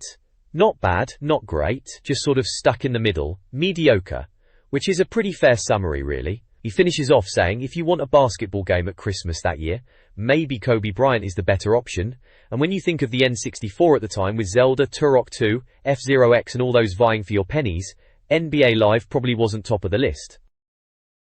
This page in N64 Magazine back in January '99 is having a right go at knife edge for the Nintendo 64. Blimey, talk about a stinker. They're calling it a light gun game without a light gun, which is a bit like a car with no wheels, in it. Apparently, you're stuck being the nose gunner in some futuristic helicopter thingy, flying around Mars and shooting aliens. Sounds alright on paper, but according to James Ashton who wrote this, it's dull as dishwater. He says it's all just moving a cursor around the screen with the analog stick and holding Z to fire. Thrilling stuff. There's smart bombs, you get them when a gauge fills up, which apparently obliterates everything, fancy that. They even reckon outcome, see you falling asleep is the most common result in the N64 office. Charming. They've got some screenshots showing off these blocky graphics, looks like Planet Mud as they put it, and there's a bit about a boss battle with a massive sock puppet, a giant animated sock, lovely. Apparently, it spits asteroids at you, and you're meant to dodge them with the C buttons. But the collision detection is so rubbish you've got no idea which way to go. Sounds like a right laugh. Not. The review box slaps a measly 4 out of 10 for visuals, calling them boring. Sounds gets a 3, very dull and inept, and mastery another 3, saying a light gun would have helped, and it's the lowest common gaming denominator. Ouch. Lifespan gets a 5, but they're taking the mickey, saying you'll have a heart attack from boredom before you finish it, and that's not necessarily a good thing. The final verdict is a dismal 42%, with the reviewer saying, "I've forgotten it already, thankfully." Right then, message received loud and clear, steer well clear of knife edge. Good job N64 Mag, saving us a few quid there. This page from N64 Magazine, issue 24, is all about import games, focusing on South Park for the N64. It's headlined Import Arena and slapped right next to a big yellow and green signpost graphic. Looks like they're reviewing games that haven't hit the UK yet, hence the Japanese and American flags at the top. Right, so South Park, that's the main game here. Juicer. They previewed it in the last issue apparently. It's from Acclaim and they're billing it as wanting to clone you a new asshole, which is definitely playing up the show's humor, a bit crude even for the time, but hey, it's South Park. The game spec box says 128 meg, which was pretty hefty back then, and supports 1 to 4 players, rumble pack and controller pack, $60, or about 40 quid they reckon. The review itself kicks off by saying it's time for some serious South Park action. They mention it's running on a stripped-down Turok 2 engine, trying to say it's the closest any of us will get to starring in the cartoon, even suggesting plastic surgery to look like David Hasselhoff. Bit of a weird reference there. Apparently the game is split into 6 episodes, with a plot about a comet threatening South Park and causing weird happenings. Gameplay-wise, it sounds like you can play as Stan, Kyle, Cartman and Kenny, each with their own specialist skills. You'll be fighting Braveheart turkeys and thwarting plans of the little grey aliens and Cartman's mother. They also mention loads of sound samples from the TV show and a multiplayer deathmatch mode. Dopey. The reviewer seems cautiously optimistic, asking if it will keep South Park fans happy for more than a few days. They've given it a go icon, which is a bit naff, but typical magazine fanfare of the era, I suppose. Overall, it's a fairly standard preview of an import game, playing up the South Park angle, and the novelty of getting it before its UK release, which they say is in January. Can't say I was massively hyped for this one back then, but it was South Park, so you paid attention. This page is about the South Park game on the N64, going through some of the daft things you can get up to in it. It's called Meet Some Friends of Mine, and reckons it's time for a whistle-stop tour of South Park, telling you to pay attention at the back. Cheeky. First up, snowballs. Because of course South Park in winter has loads of snow, so unlimited snowballs are guaranteed. Apparently if you're a bit of a pro, you can even throw yellow snow. Nice. Chechu. Then there's Mr. Hanky, the Christmas poo. Right, so Kyle's into him, and he helps you out by kicking poo and shouting, "Howdy ho." Apparently he'll shield you from harm. Charming. Icky. Turkeys are next. Apparently they are not keen on being Christmas dinner and are on the rampage, avenging past Yuletide massacres. Sounds like a laugh. Kakaki. Clone is a weird one. They haven't got a clue why his head is so massive, but they say it's a tempting target and imagine using the sniper chicken on it. Woohoo! Sniper chicken. Sounds about right for South Park. Cow launcher. Says it's a most unsavory way to die in multiplayer, and the last thing you see is the inside of a cow's backside. Beefy. Lovely. Warrington Norse. Rabbit section next. Is it good like in Mario 64? Or pure evil? They say kill him anyway and you'll get bonus points later. Cryptic. Warrington Norse? Warrington Norse? Alien abductions. There's something strange about the cows in South Park apparently. Picture proves they must be in league with the little grey men. Of course they are. Cheesy poofs. Cartman's favourite snack, with all-powerful healing properties, guaranteed not to contain a single atom of real cheese. Well, it wouldn't be South Park if it made sense. Finally, Cartman himself. He's telling you he's supposed to be on your side, asking you to come on and cut it out. Stop looking at him like that. Get away from him with that snowball bleep. He sounds delightful as always. There's a little INJOKES bit on the side too, saying the story is told in the cinema scenes between levels, and they are better than the cartoon series. Bit of a bold claim there. Says don't expect Kevin Smith-style humor, it's South Park after all, and to expect all your favorite characters doing what they do best, and listen out for Terrence and Phillip and stay off the sauce. Bit random. If you aren't a South Park fan, they reckon none of it will make any sense, sorry. Yeah, cheers for that. Pretty standard fare for a game time back then, probably worth a rent at least. This page from N64 Magazine, back in the day, is having a look at some import games. It's mostly focusing on South Park for the N64, remember that one? First up, it's talking about Robo Hunter within South Park. They've broken it down into sections shoot, blow, and hard. Seems like it's showing off different ways to deal with these robot enemies. Shoot looks fairly straightforward, blasting robots. Blow involves explosions, naturally, and hard is about tougher robots needing a super sniper chicken weapon, which sounds properly daft. Then there's Sniper Chicken, which is clearly another bit of the South Park game. They've got Sniff, Think, Zoom, and Egg. Sniff seems to be about Stan using his nose to find aliens in the mist. Classic South Park humor. Think shows Cartman dressed as Sniper Chicken pointing his weapon, looking a bit pleased with himself. Zoom lets you get a closer look at the aliens with the chicken's dirty bits apparently. Charming. And Egg involves laying eggs on aliens to deal justice, which is just bizarre. There's a bit about the Love Shack where Chef gives you mission briefings, comparing him to Addon from Turok 2 but a sweating walrus version. Lovely image. They mention the digitized speech in the game, saying they managed to squeeze loads in, around 64 MB worth, which was quite something for the N64, wasn't it? Apparently, they even used the same compression as NFL Quarterback Club 99 to fit it all in. They're impressed they got the intro sequence from the cartoon and loads of character lines in there. The review sounds like it's a bit of a mixed bag, saying South Park fans will rush out to buy it, but once the novelty wears off, you might just find yourself thinking it's a bit of a rush job and a cash-in. They reckon it's a shame because the game makes a good first impression and the graphics are decent for the N64. So typical for a licensed game back then, eh? Good first go, but maybe could have been a bit more polished. This page is a right rum doozy, innit? It's all about South Park on the N64, back when we were all excited to see if those cartoon yanks could make a decent game. So Smiling Faces is the first bit, talking about how the single player works. Apparently you gotta find your mates in each level, and then just blast through turkeys and smaller enemies. Sounds a bit basic, doesn't it? They're saying it's divided into 6 episodes, each made of smaller levels themed around stuff from the cartoon, like cows and robots. Right, cows and robots. Sounds a bit like they're stretching the source material a bit thin, eh? Lookin'. Then there's Ooh, Hurt Me Baby, which is about the multiplayer. They were expecting big things from this, but it sounds like it's a bit pants actually. Compared to Turok 2 deathmatches, they reckon it's slow and dull. Weapons are a bit naff apparently, and the only good thing is the speech, all those South Park taunts and catchphrases, from Mephisto to Terrence and Phillip. I fart on your grave. Lovely. They did try to enjoy it, but even with 4 players it didn't cut the mustard, especially compared to what Turok 2 set as the standard. Harsh words indeed. There's a little box called Potty Mouth too, banging on about the swearing in the game. They're making a big deal that it's the first N64 game with proper swearing, just like the telly show, with all the bleeps. Bit of a gimmick really, but I guess it's part of the South Park thing. Apparently you can chuck snowballs at kids at the start of each episode, quality swearage. The verdict box at the end is giving it 73%. It isn't bad, but you'll only really enjoy South Park if you're a devoted fan of the cartoon series. Yeah, sounds about right. The breakdown scores are visuals at 6, sounds at 9, which they say is the best bit, hilarious speech and all that, mastery is 5, and lifespan is 6. So nothing groundbreaking then, just a bit of South Park fun if you're really into it. Probably better sticking to GoldenEye or Zelda, eh? Still, for die-hard fans, maybe it's worth a look. Just don't expect a classic. This page from N64 Magazine is all about the yearly Reader Awards. It was that time of year again to vote for your favourite N64 games from 1998.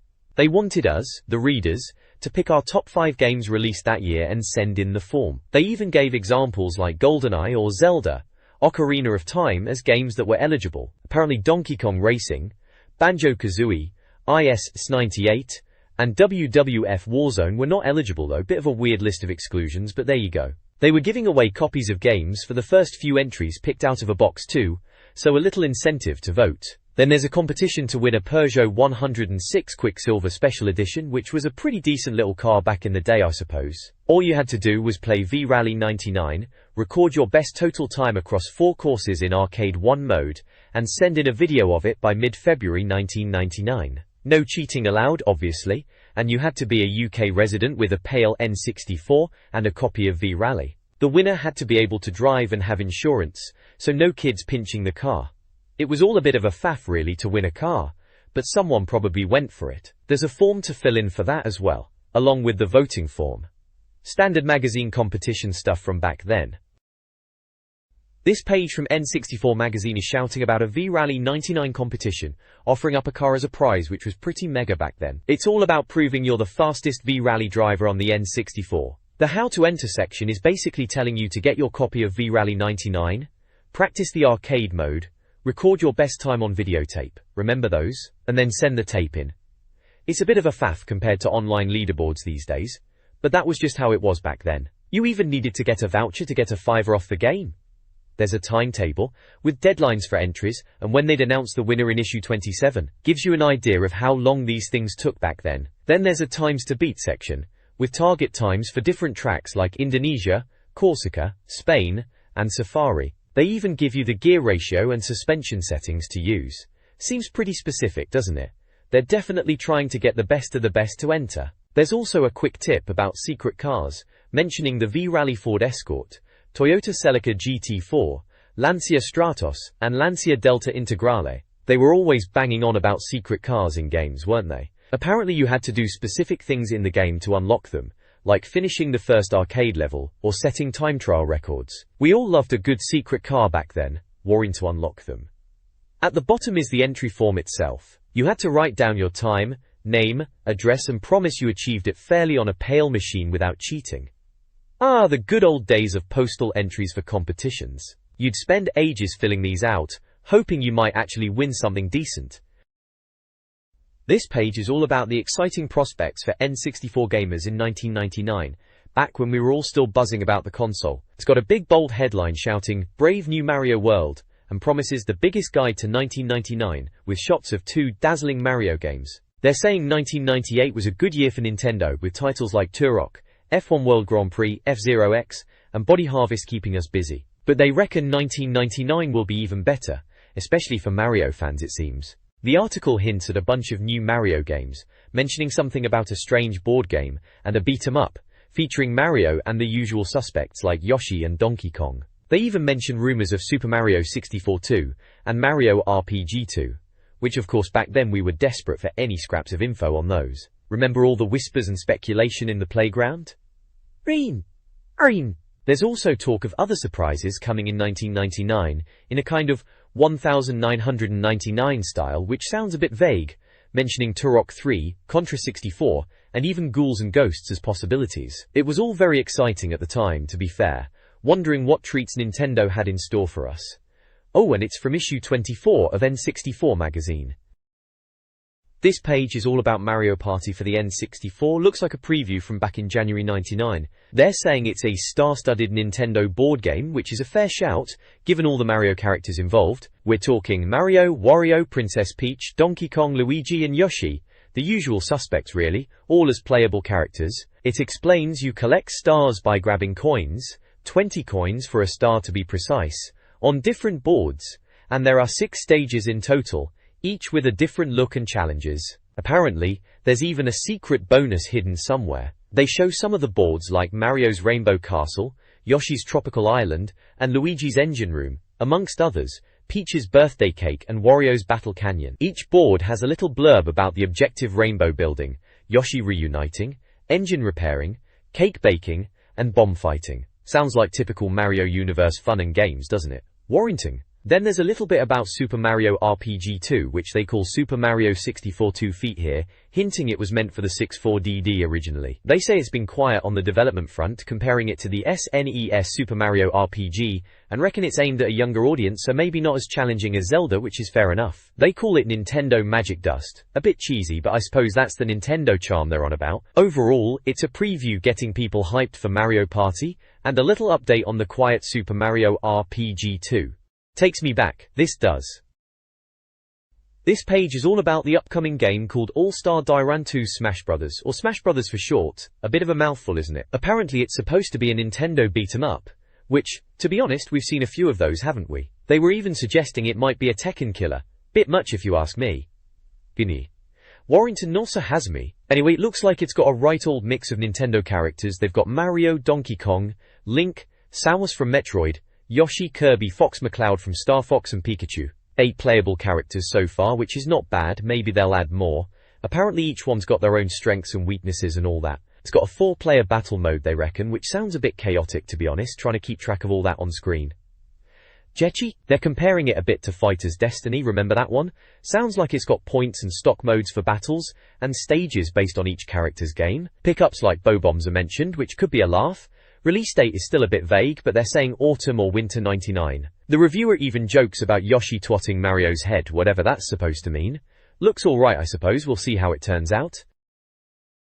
This page is all about Super Smash Bros. In it. Right in the middle there's Candy Boss. Sounds a bit dodgy, doesn't it?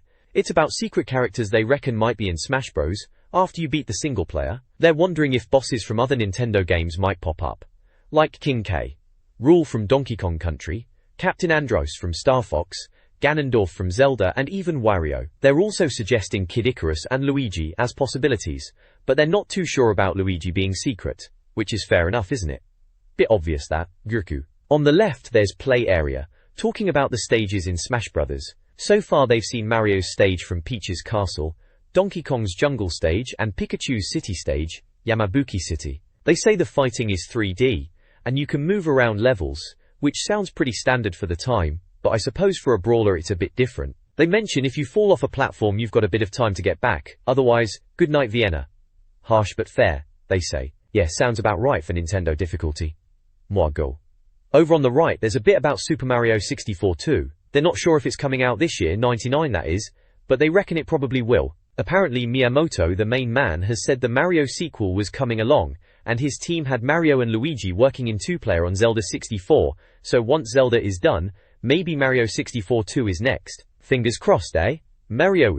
There are some screenshots dotted around showing Mario, Fox, Donkey Kong and Kirby getting into a right Royal Rumble on different stages. Looks quite chaotic, like these sorts of games usually are. One screenshot shows Mario proper getting a pasting, with Donkey Kong winning and poor old Kirby getting it as well, which is a shame. Another one is on the castle stage. Looks a bit high up they reckon, gulp. And another jungle one. Looks alright. Bit of a laugh I suppose, if you're into that sort of thing. Gwaji. There's also a bit at the bottom about sending in your thoughts, smash and burn they've called it, to N64 Magazine at an address in Bath, or email them. Probably get more replies by email these days, wouldn't you think? It's all about what bosses you want to see, and who you think will be secret characters, and if you want to beat 'em up. Standard stuff for a games mag in '99 really. This page is a proper retro throwback to the N64 Magazine, issue 24 no less, flipping through to find out what the N64 top 10 games are for 1999, and it seems they reckon they are a bit better than the year before, fair enough. Number 1 is a big one, isn't it? Perfect Dark. Everyone was waiting for this one, after GoldenEye, hoping it would be just as good if not better, and this article is trying to find out some more info on it. Apparently, even Joanna Dark herself would find it tricky to get info, cheeky, rucker. They've managed to get confirmation of a few levels. Bunker is actually Area 51, which makes sense. Roswell aliens with AK-47s apparently. Bit bonkers. Then there's Chinatown in San Francisco, and a crashed spaceship level. 2 parts of the same location they say, Shipwreck and Shipwreck 2. Or, Alien Ship and Marine as Rare called them at one point. Sounds like they were still figuring it all out. TA. It's described as a sequel to GoldenEye, which everyone knew, and that's why everyone was hyped for it. And a bit of a shocker apparently, you shoot blood in Perfect Dark, spraying it all over the shop, when you shoot the Roswell aliens. They reckon maybe not for human enemies though, we'll see about that. Seems like it's gonna be a bit more grown up than GoldenEye then. There's a massive picture of Donkey Kong on the page holding his massive mallet, and a little screenshot of Perfect Dark in action, looking very dark and moody as you'd expect. Definitely looked the part at the time, proper futuristic guns and all that. Yeah, Perfect Dark, big game back then, everyone was keeping an eye on this one for sure. This page of the magazine is delving into some of the upcoming N64 titles, looks like a bit of a special investigation. Kicking off at number 2 is Banjo-Tooie, Rare's latest. Sounds like they're teasing us a bit, saying it's already nestling in collections, implying some sneaky preview stuff, and playing on the whole Banjo-Kazooie link. Then there's Donkey Kong 64 at number 3. More Rare magic. They reckon there might be a bit of a release date pile-up next year, which, yeah, was always the way, wasn't it? Sounds like they're expecting it in the summer, and hinting it'll be similar to Banjo and Conker. Norsa has. Jet Force Gemini at number 4, another Rare game, surprise surprise. Eye-yanking visuals, they say, and listing all the usual suspects. Bugs, guns, blood, explosions. 4-player dogfights. Sounds a bit chaotic, doesn't it? Then we've got Shadow Man at 5, from Iguana US. Dark and disturbing. Serial killers. Voodoo. Nudity even sounds a bit edgy for the N64, but they are calling it a winner. 6 is 12 Tales. Conker 64. More Rare goodness. Mr. Nuts 3D was the working title apparently, and it's described as a platform leaper, like Banjo but with multiplayer deathmatch. Sounds a bit odd for Conker. Wasn't he supposed to be all cute and fluffy? Then Hybrid Heaven at number 7. described as an RPG action-adventure hybrid, with a menu-driven battle system and free-roaming environments like Mario. Sounds like they are trying to cover all bases there. Mission Impossible 2 at number 8 is aiming to tie in with the film, using the Outcast PC engine, which is a bit random. Not much info yet though. Number 9 is Castlevania 64, horror coming to the N64. First Castlevania on the system, focusing on Belmont and vampires and werewolves, all the usual suspects. Finally at number 10 is Duke Nukem, 0 Hour, being done by Eurocom apparently, not GT, saying it's a dark horse but sounding good, with battles and gunplay. In the best of the rest section they mention Star Wars, Rogue Squadron coming in January, and they are impressed with the 4 MB expansion pack usage, but worried about fogging, which was always a problem with the N64, wasn't it? Nintendo themselves expect a skateboarding game using the 1080 engine, which could be alright. They are wondering about a possible SNES update from Nintendo, hoping for Metroid, especially with Samus being in Smash Bros. Then pondering if 1999 could be Capcom's year on the N64, still waiting for that Ghoul and Ghosts remake that was kicking around for ages, and a 3D Street Fighter. They even wonder about a Resident Evil style game, but for now we are stuck with Magical Tetris. They are wondering what the Turok 2 team are up to, guessing maybe Turok 3, but think it might take until 2001. Acclaim will stick to sports updates like NFL, All-Star and NBA Jam, but maybe do a football game in hires. Talking about footy, there's a 1999 version of ISS and a scruffy-looking Michael Owens World League Soccer, and 2 FIFA games, 1 international and 1 Premier League based. Finally, after Hybrid Heaven and Castlevania, Konami will be doing Contra 64, which they reckon is an update to their SNES shooter. So yeah, lots to look forward to apparently. This page of Club 64 right takes me back. It's all about the total game service for Nintendo 64 owners. Blimey, remember when they called it that? It's basically the contents page for this section of the mag. The big headline is, this month's top guide, Turok 2. Of course it is. Turok 2. Seeds of Evil, everyone was raving about that game back then. Dinosaurs and guns, what's not to like? There's a massive picture of some sort of angry looking raptor, all teeth and claws, looking like it wants to take a bite out of you. It was a proper visual showcase on the N64 at the time, even if it was a bit rough around the edges. Complete guide to the first 4 worlds. Find every single thing, it says. Blimey. Good luck with that, some of those collectibles were properly hidden. Then you've got the usual sections. Club 64 mailbox, for readers' letters, page 88. How to, apparently about the best games tipped to destruction, page 94, cryptic that is. Help wanted, where you can share your know-how with the world, on page 104. Tips extra, freshest tips delivered to you, page 106, always useful. Dr. Kit's Game Clinic, page 111, for all your gaming questions. Remember that fella? Always looked a bit too serious for a games doctor. Nintendo Hotline, page 112, Nintendo's Crack Tip Squad on call, if you could get through that phone line anyway. Competition, page 114, win an N64 Plus, and 10 copies of Wipeout. Wipeout on the 64, now that was fast. I'm the best, page 118, bigger, better, faster show off here. Skill Club 64 inches with the little globe mascot, the most exclusive gaming club in the world. Are you good enough? Page 122, bit much weren't they?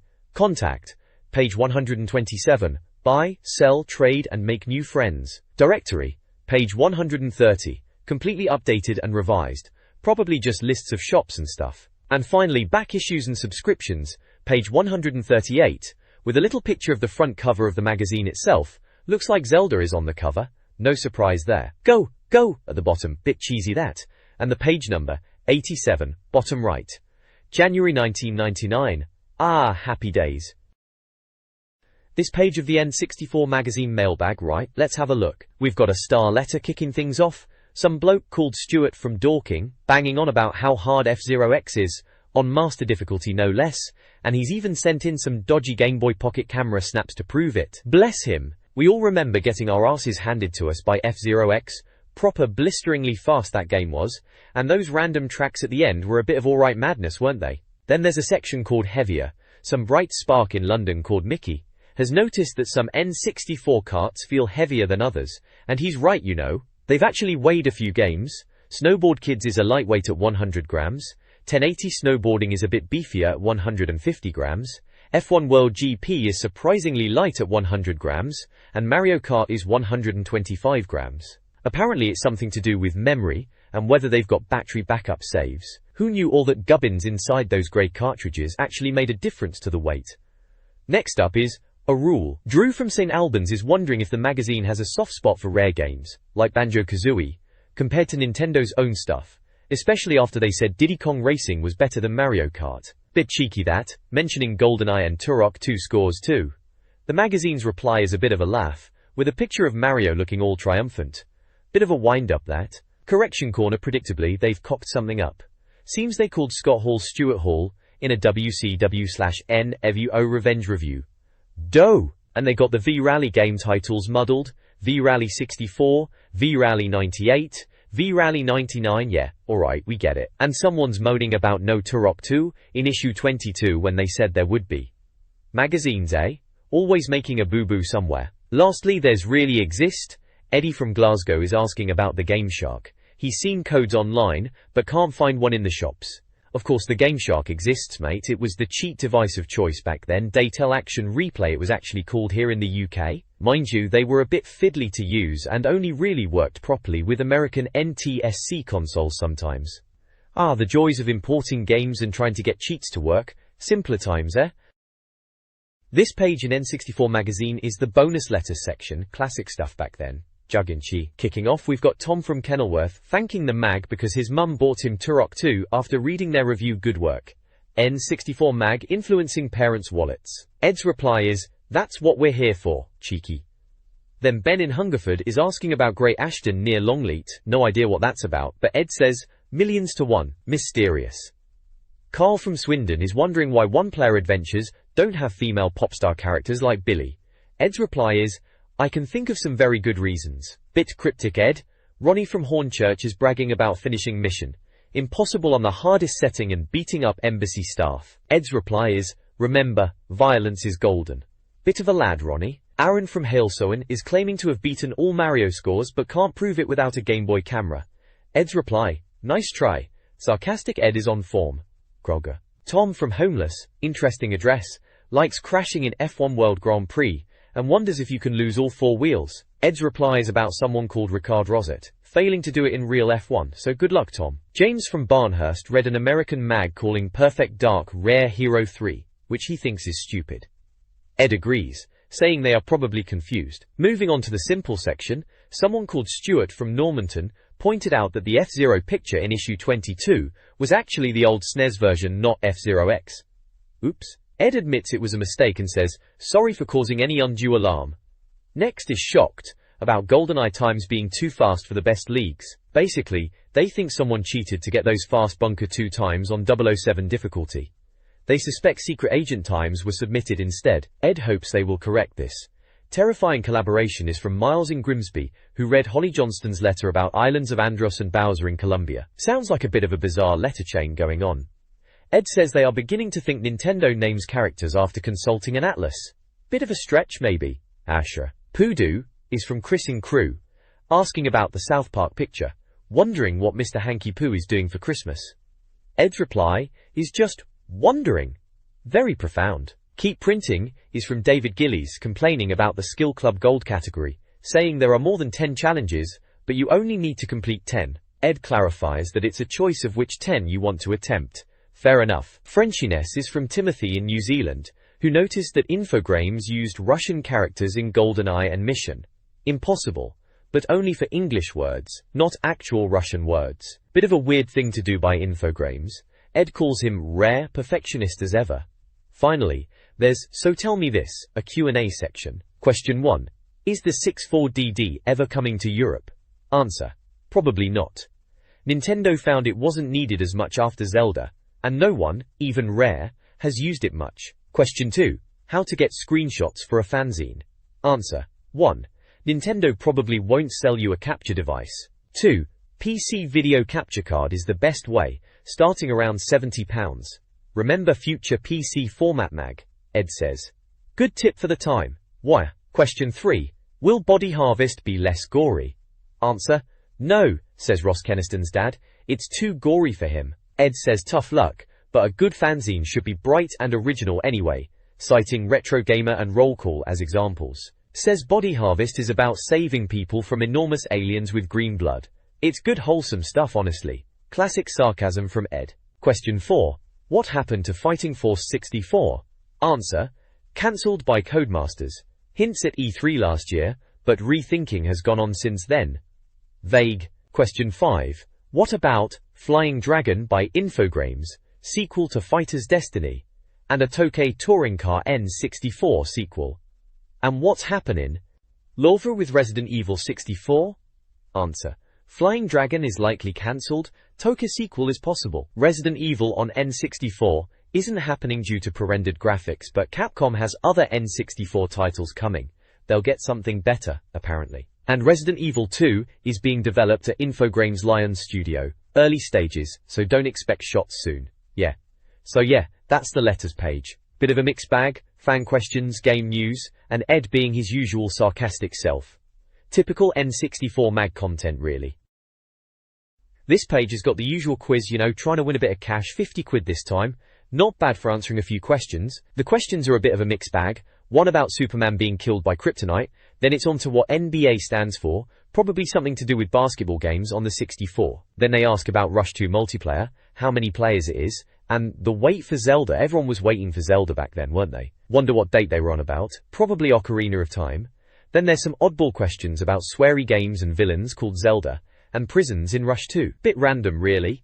Over on the right there's the board, which is all the readers' drawings. There's a Zelda one, someone has drawn Link, bless 'em. South Park is there too, those little fellas were everywhere back then. Banjo-Kazooie gets a look in, and Mega Man. Someone's done a page of Nintendo characters as well. Mario, Yoshi and the like. Pretty standard stuff for the time. It's nice to see what the readers were sending in. Some of them are alright, some of them are a bit enthusiastic, shall we say. But yeah, that's the reader art page, always a chuckle to see what people come up with. This page is a reader reviews section from N64 Magazine, looks like issue 24. It's got a bunch of writings from readers about N64 games. Right at the top, it's telling you to write you are, and get your very own say in N64 Magazine. They're asking for reviews of N64 games, saying it can be positive or negative, but keep it under 100 words. They even threaten Will, whoever he is, will get angry if it's too long. Address is down at the bottom if you want to send your thoughts in. Then there are 4 mini-reviews from readers, each with a score percentage and a screenshot. First up is Diddy Kong Racing. Adam Cooper from Romford thought it was alright but gave it 53%. He queued all day for it, and was a bit disappointed, saying it's not as good as Mario Kart 64. Apparently, the single-player adventure mode is big and colourful, but boring after a while. He reckons Mario Kart is just more fun, especially in multiplayer, and you can't do the squiggly corner turbo thing in Diddy Kong Racing, whatever that is. Next is Pilot Wing 64. Nick Renshaw from Bolton gave it a whopping 92%. He says not many people have played it, which is a shame as it's one of the best games. He reckons it doesn't need big guns and fighter planes, the flying is lovely. You can just fly around and see the sights without worrying about objectives, and the scenery is beautiful. Apparently shooting Godzilla-sized robots from the gyrocopter is the most fun. Sounds a bit bonkers, but he loved it. Then we have Fighter's Destiny. Jamie Hammond from Dorking gave it 89%. He thinks it's a bit odd and different to Tekken until you get used to it. He says it's slow and boring at first, but once you get into the grappling and throwing, it's good. He mentions a point system where you score points for certain moves, which is quite good and forces you to think about what you're doing. Sounds like a bit of a thinking man's fighter then. Lastly, there's Quake 64. Claire Venables from Southampton only gave it 61%. She reckons a friend with a PC boasted about playing Quake, and now she can too on the N64. She doesn't get what the fuss is about, says the single player is boring and not as good as Turok or GoldenEye. She only likes the rocket launcher and lightning gun. Multiplayer is okay, but not that fun. She can now boast to her PC friend that she can play GoldenEye, and he can't. So, a bit lukewarm on Quake 64 then. Many. All in all, a decent snapshot of what readers were thinking about N64 games back then. Some love, some disappointment, all perfectly normal.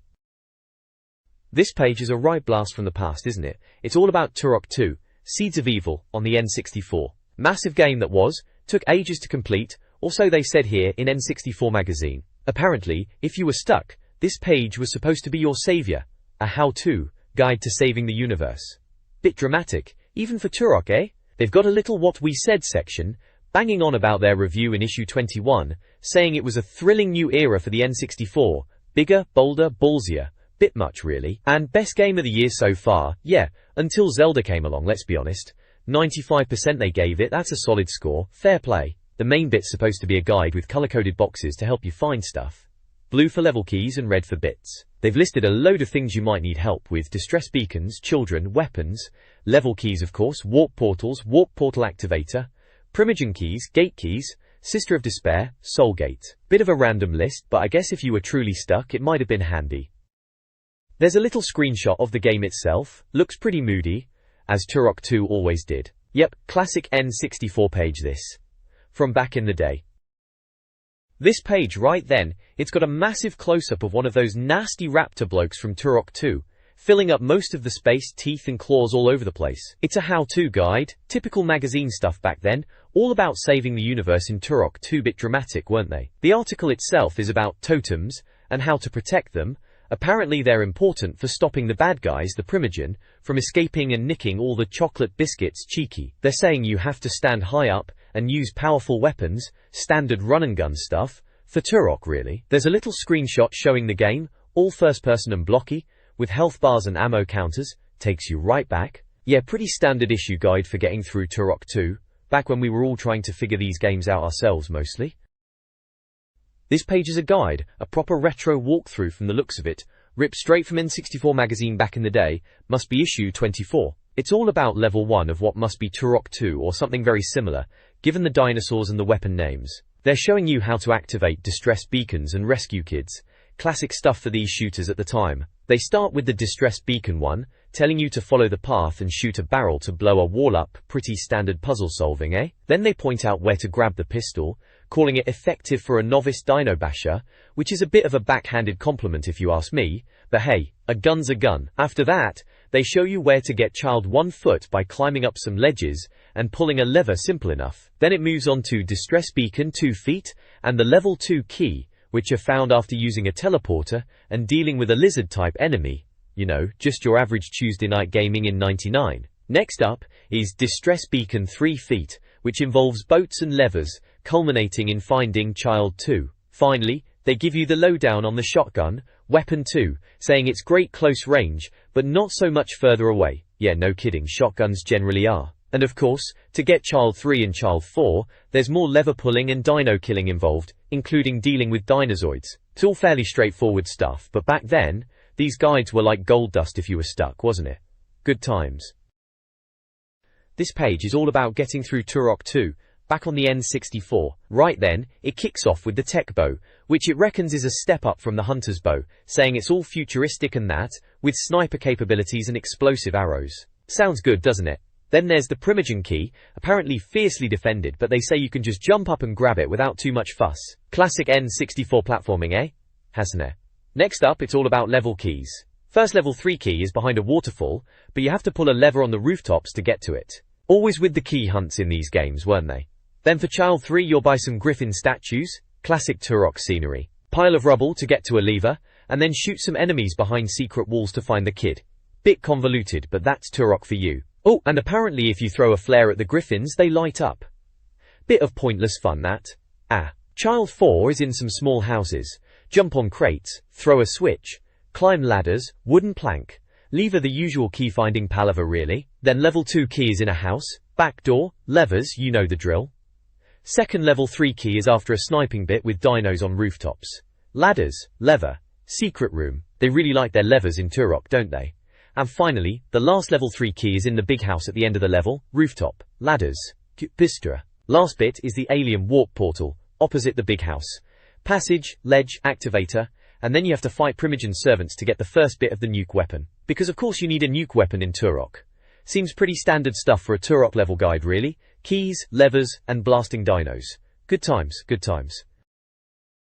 This page from the magazine is diving into level 2 of what must be Turok 2, Seeds of Evil, going by the dinos and weapons. It kicks off with Triceratops riding, which everyone remembers from the ads, telling you how to use the rockets on them to destroy towers and how to actually get the beasts going. Then it moves on to gate keys, talking about getting into that palace level with the Pegasus statues, very posh, and using levers and switches to open up gates. Classic stuff really. Next up are the weapons. First, the grenade launcher, which they say is a bit disappointing reload-wise compared to the original Turok, but still gets the job done with explosions, obviously. Then there's the Mag 60, an upgraded pistol, which is apparently good for those annoying dinosaurs that just soak up bullets, but they do warn you to watch your ammo. Following that is the tranquilizer gun. They're not pulling any punches here, calling it one of the worst weapons in the history of gaming, which is a bit harsh, but they do say it can be handy for weaker enemies on pressure plates, and it's got a secret stash nearby with tokens if you can find it. The page also points out where to find a level 4 key early on after a teleport, and the warp portal activator, which is just a bit of backtracking to grab. Then it's on to soul gates, explaining how to find and destroy the first one in that dome building, hitting levers and releasing dinos. Finally, it wraps up with Sister of Despair 1, telling you how to take on the first boss, warning you about homing skulls and psychokinetic blasts, and to jump and fire to hit her as she hovers about. All in all, a decent guide for getting through the early bits of level 2, and grabbing some useful gear. This page is a right blast from the past, isn't it? It's a walkthrough from an old N64 mag, looks like it's for Turok 2, Seeds of Evil. Remember that one? Proper dinosaur hunting action, a bit gory for its time, but we loved it. The page is showing you how to get through a level, breaking it down into little numbered steps with screenshots. They're showing you how to activate warp portals, save your game, and get to the end of level portal. Classic stuff for these sorts of games back then. Great to know. There's bits about finding an eagle feather, level 4 key, and even a primogen key. Sounds like your typical key collecting and puzzle solving, Turok style. They're guiding you through bits called Sister of Despair 2 feet and Sister of Despair 3 feet, which sounds a bit dramatic, doesn't it? Probably some big boss fights or something. Goin't it? It's all pretty straightforward, just follow the steps, look at the pictures, and you're sorted. These guides were always handy back in the day, when the internet wasn't quite what it is now. You'd be stuck on a level for ages and then find a page like this and it's like, sorted? Watera. Good times, good times. This page then, is a walkthrough for level 3 of Turok 2, remember that one? Seeds of Evil, it was called. Blimey, that game was a bit of a system hog, wasn't it, but looked alright at the time. Anyway, this is from How To Club, typical N64 magazine stuff, helping you through the tricky bits. Level 3's mission is rescuing prisoners and blowing up ammo dumps with satchel charges. Classic Turok objectives really. They're showing you where to find level 5 keys, seems you need a couple of them in this level, tucked behind logs and after save portals, naturally. They point out, prisoner 1 is in a cage guarded by a dinosaur, needing a talon to unlock it. Handy tip, Pribial. Then there's the satchel charges, they're showing you where to grab a few, one near a teleporter, and another, by some sludge. Ammo dumps as well, they're highlighting locations to blow up, and pointing out where to find more ammo, both normal and regenerating. Regenerating ammo spots, always a bit cheeky those, felt like cheating almost. And of course, they're showing off another weapon, the Shredder. Weapon 7, Shredder. Fancy numbering them like that. Sounds powerful, fires high energy blasts apparently. Probably needed against those pesky dinosaurs. Finally, there's something about an alien warp portal and warp portal activator, located up a watchtower. Sounds like typical Turok level design. Lots of jumping and climbing to reach stuff. And another ammo dump location to round it off. Warp. So yeah, standard stuff. A decent little guide for getting through level 3. Probably useful back in the day when we didn't have the internet telling us everything, eh? You actually had to rely on these magazine tips. Those were the days, weren't they? This page in N64 Magazine is giving us the lowdown on Turok 2, Seeds of Evil, proper late 90s stuff this. Right then, so it's a how-to guide for saving the universe in Turok 2. They start off showing you where to find the plasma rifle, described as a big game hunter's weapon. Good for sniper shots but not rapid fire apparently. They reckon it's on top of a watchtower near the second save game portal. Then it's on to rescuing prisoners, because that's always a good thing to do, innit? Prisoner 2 is after a long bridge. Prisoner 3 is after freeing the second soldier and using a teleporter. Guarded by a dinosaur, those fellas are a pain. Prisoner 4 is in a cage that you need to shoot the locks off, easy peasy. Prisoner 5, you have to watch out for Perlins throwing boulders, sounds like a right pain in the backside. Shoot them through their hearts, lovely stuff. Next up is the warp portal activator. You have to climb a ladder and follow some tokens to a hole in the wall. Then there's the eagle feather along a ledge near the warp portal, which gets you a breath of life tile. Sounds like a bit of a scavenger hunt, this game. Or, to get the primogen key, you have to go back to the alien warp portal, jump down and swim right, past a wooden barrier, collect some tokens underwater, and bingo, new area with the key. Ammo dump 3 is next. Step into a teleporter, climb a ladder, head up the hill, and left for the armory. And finally, the last level 5 key area is apparently in the middle of the raptor pen. Hope you've got enough ammo for that. Clear. Oh, and there's a tip about secret weapons after the feather. Use the teleporter, and climb the rock on the left, to find the flamethrower, firestorm cannon, and PFM layer. They also mention the charged dart rifle, and scorpion missile as being useful. Typical 90s shooters, loads of weapons to choose from. Good times, good times. This page from N64 Magazine, back when we actually used to get our game tips from magazines, covers level 4 of some first-person shooter. Looks a bit like Turok 2 maybe? It's titled, Level 4, and How to Club 64, so it's a walkthrough section, read. It seems to be guiding you through the level, pointing out key items and objectives. They're talking about thermal vent objectives, which sound important, and mentions satchel charges which you need to use. They highlight Weapon 14, the harpoon gun, describing it as an underwater crossbow, reusable spears and all that. Sounds a bit naff really, but back then, it was probably cutting edge. Then there's Weapon 15, the Sunfire pod, which temporarily blinds enemies a bit cheap if you ask me, but effective I suppose. They also point out where to find a warp portal activator, a warp portal, an underwater gate, a level 6 key, an eagle feather, and satchel charge. It's all pretty standard stuff for this type of game. Collect this, open that, kill those. Number 8 talks about thermal vent 1, and using explosives to seal it, so that must be one of the objectives. Overall, it's your typical level guide, breaking down the level into numbered steps with screenshots. Probably helpful at the time if you were stuck, before the internet was really a thing for game guides. Remember having to squint at these tiny screenshots to figure out where to go? Good times. In a frustrating sort of way. This page from Club 64, back in N64 Magazine, is all about how to get through Turok 2, Seeds of Evil. Crikey, Turok 2, that was a proper dinosaur shooter back in the day, wasn't it? Key. They're running through a few bits here. First up, Thermal Vent 2. Sounds a bit like something from the plumbing section at B&Q. Apparently you need satchel charges and cave keys, classic Turok, always sending you on a scavenger hunt. Then there's the torpedo launcher, Weapon 16 apparently, which propels you in the water, which sounds a bit more exciting than the satchel charges to be honest. Moving on, there's warp portal activator, more lava levels naturally. Then Thermal Vent 3, leading to some tokens, always a bonus. They mention a level 6 key, just before the end of level portal, and a primogen key, which needs a whispers tile. All sounds fairly standard key collecting stuff we were used to, but in 3D. Finally, they're on about the level 4 boss. Sounds like a right mucky maggoty thing with tentacles and an eye. Flamethrower and scorpion rocket launcher are the weapons of choice to deal with that naturally. Right at the bottom it says next month. They're promising more Turok 2 guide, including boss tactics and multiplayer tips. Multiplayer Turok 2, now that was a laugh, especially with your mates around. Good times. This page from N64 Magazine takes me right back. It's got a feature called How To Find 11 Amusing Quirks in Mission Impossible. Remember that game? It was alright, a bit clunky maybe, but we played it. Seems Andrew Jarvis wrote this piece, with a bit of help from Jess Bickham, and they're digging into the glitches and funny bits in the game. They've called it Mission Impossible then, and they admit it wasn't quite the game we all hoped for. But hey, it had its moments, or rather its glitches they're calling quirks. There's a bit at the side, a help wanted ad. N64 Magazine were after people to write game guides, saying, experts wanted to write game guides. Excellent rewards. They even offered an exclusive N64 record bag if your guide got printed. Fancy that. They wanted guides around 600 words, focused on one aspect of a game, and they mention Andrew's article on Mission Impossible quirks as an example of what they were after. You had to send your stuff in to their Monmouth Street address in Bath, proper old school snail mail. Then there's the quirk one, From Ethan to Jesus section, which is a bit cheeky. It's about activating Benny Hill mode to walk on water in the game. The screenshots show someone in a boat, then out of the boat walking on water, and then sinking.